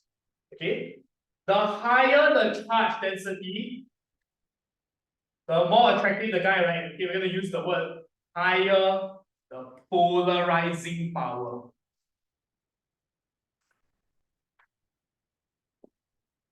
Think of it as he has the greater power at attracting females or some shit. Okay, so these keywords are necessary. Why are you polarizing? Okay, so we're gonna write down first. Okay, the cation can polarize the electron cloud of the anion to a larger extent.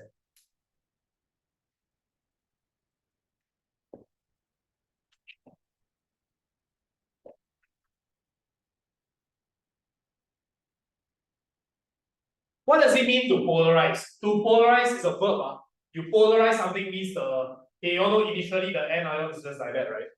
Okay, but then you make it like a little bit weird looking. Yeah, okay, you basically distort the electron cloud. Another word for distort, that we commonly use the word polarize now, so you need to learn the word polarize. If not, I would use the word distort. Basically make it look very ugly like that. Okay, so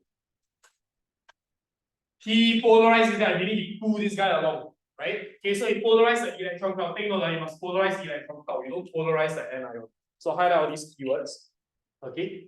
Now guys, If you can polarize the anions electron cloud more, right? Is there more sharing or less electron sharing? More, as you can see from my diagram. There's a higher degree of electron sharing, implying what? Guys, you have more electron sharing means you have more covalent properties or less covalent properties. Okay, more. Because electron sharing is a covalent property. So you have a higher degree of covalent character.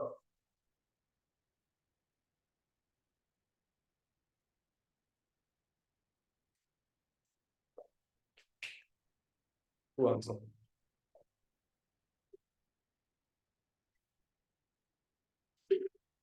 Yeah, the way they test this is very simple. That's why you understand, right? Actually enough already.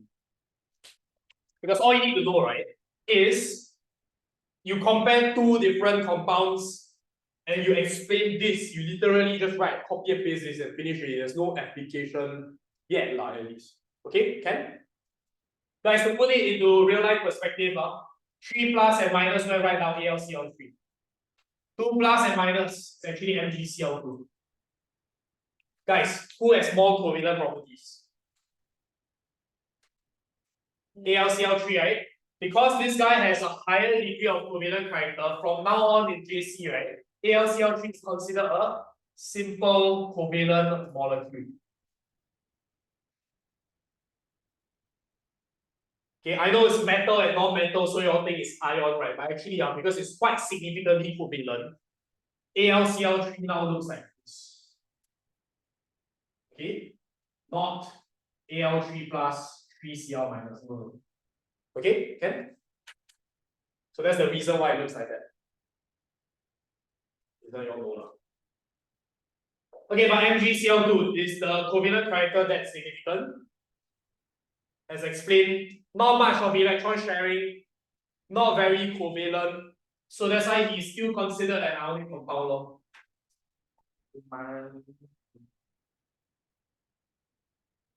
Okay, all good? All right, can. Okay, that's only one factor. Actually, this is the most important factor. The other factor, I'm going to go into it now. It's not that difficult to understand. Okay, guys, I'll talk about the cation, right? So what do you think I'm going to talk about next? Okay, the anion, exactly. Okay, so the anion, right, is another factor. And the factor, just remember, we're going to look at the ionic radius. Okay, we are not going to look at charge density. Please take note. The property we are looking at is completely different already. Not the charge density. Why? Charge density is the one that's doing the attracting. Guys are the one attracting girls, right? Not the other way around, right? Okay, so the girls are the ones getting attracted. So now we look at something different. Okay, the ionic radius. Okay, the logic here is very simple. Okay, so the larger the ionic radius, can I ask you all? The valence electrons further or closer to the nucleus? Okay, obviously further, right? Okay, so larger ionic radius, valence electrons further from nucleus. Is it more or less attracted to the nucleus? More or less attracted? Less. So if the valence electrons are less attracted to the nucleus, are you going to get more easily polarized or less easily polarized? More easily, right? Because if it's less attracted, it's going to get pulled by cations more easily. I don't use the word pull, I use the word polarize. It's more easily polarized, okay, by the cation. Guys, all you need to write is this. Okay, let me cut down your sentence. All you need to write is this and this. Everything else in the middle is for you to understand only. Okay? Guys, if you're more easily polarized, is there more sharing or less sharing? More sharing. Okay, so there's a higher degree of electron sharing. And hence what? More or less covalent character? More covalent character. Okay, guys, you have to understand the broader picture. We are zooming in very narrowly, but you come back out to the broader idea. Okay, all we are doing over here, right, is to study different molecules. Different molecules have a different amount of ionic versus covalent character. Okay, first. Okay, another way you can look at AlCl3 and MgCl2, I suggest you all can do this. Because sometimes you answer questions, right? This one can help. I like to visualize a line diagram. Okay, so the line diagram, both of them have the same length, right? Okay, and usually it's like a spectrum, a mix of ionic and covalent. As we have answered earlier, AlCl3 has a lot more covalent. So let's say the right hand side is covalent, then MgCl2. MgCl2, the covalent not much. Can you see that? So if you have more covalent character, you end up with less what? More covalent means you have less ionic character. If you have less covalent character, you have more ionic character. You see that? That's the reason why MgCl2 is still considered ionic, AlCl3 considered covalent. You can visualize in a line diagram format if you really want to.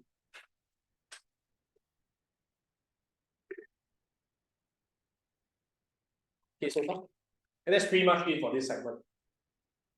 This is only the first scenario because the second scenario actually not important. I'll tell you what it actually is about. Okay? What? Okay, where do I okay, the second scenario is the opposite of if there's ionic bonds with covalent character, there's covalent bonds with ionic character. This one not that important. You'll see why in a bit. Okay, guys, so this is the opposite.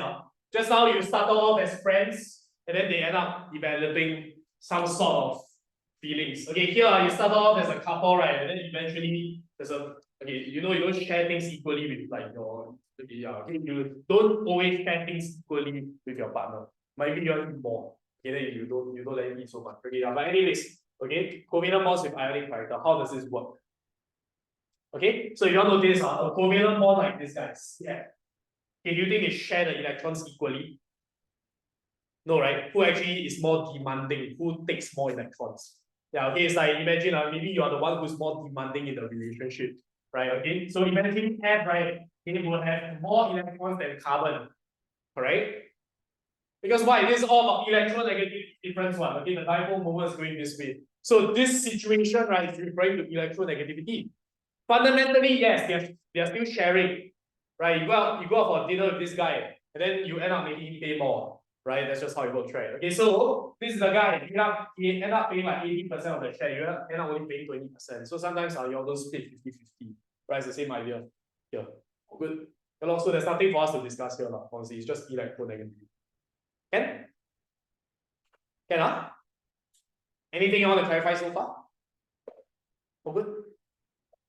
Guys, there's the questions. We're not going to do it now. I want you all to do it yourself at home. Anyway, it's all this. It's just write all this down only, but in context. But the only thing I want to do, go to page 40. I want to break down the way they phrase the question. It just looks weird only, but honestly, it's nothing much. Okay, look at part A. Read through part A. Okay, whatever deviates more from the part A says deviates more from the ionic model. Part B says it deviates more from the all these weird ass words. What do all these mean? Come, you know what ionic model is? Okay, so let's just write this down. Ionic model just implies 100% ionic. So can I ask you, you read again? If you deviate more from the ionic model, that means you're more what? You're more covalent. You deviate more from 100%. Does that make sense? Yeah, that's all they're trying to say. Guys, the second thing is the same thing. Okay, you all remember what lattice energy is? It measures what? Previous lesson. Lattice energy measures ionic bond strength, right? Or just, we are talking about ionic compounds in general. Okay? Guys, what does theoretical mean? In theory, you want everything to be perfect, right? So that's why theoretical literally means 100%. So it's the same exact shit, right? As part A, but they just phrase different. So they try to screw with you guys, right? Well, it's because there's nothing else they can test for this kind of questions really. So they just try their best to screw with your head. Okay, that's it. Okay, you just try the explanation. The explanation you can find here. Okay, that's why I don't need to go through. Okay? Any issues? Okay, rather intense lesson, I know. Okay, but yeah, that's how it works now. Right, next lesson we have to move on to intermolecular forces. Okay, so that will be on Wednesday. Okay, yeah. If there's anything else, you can ask me, but if not, that's it for today.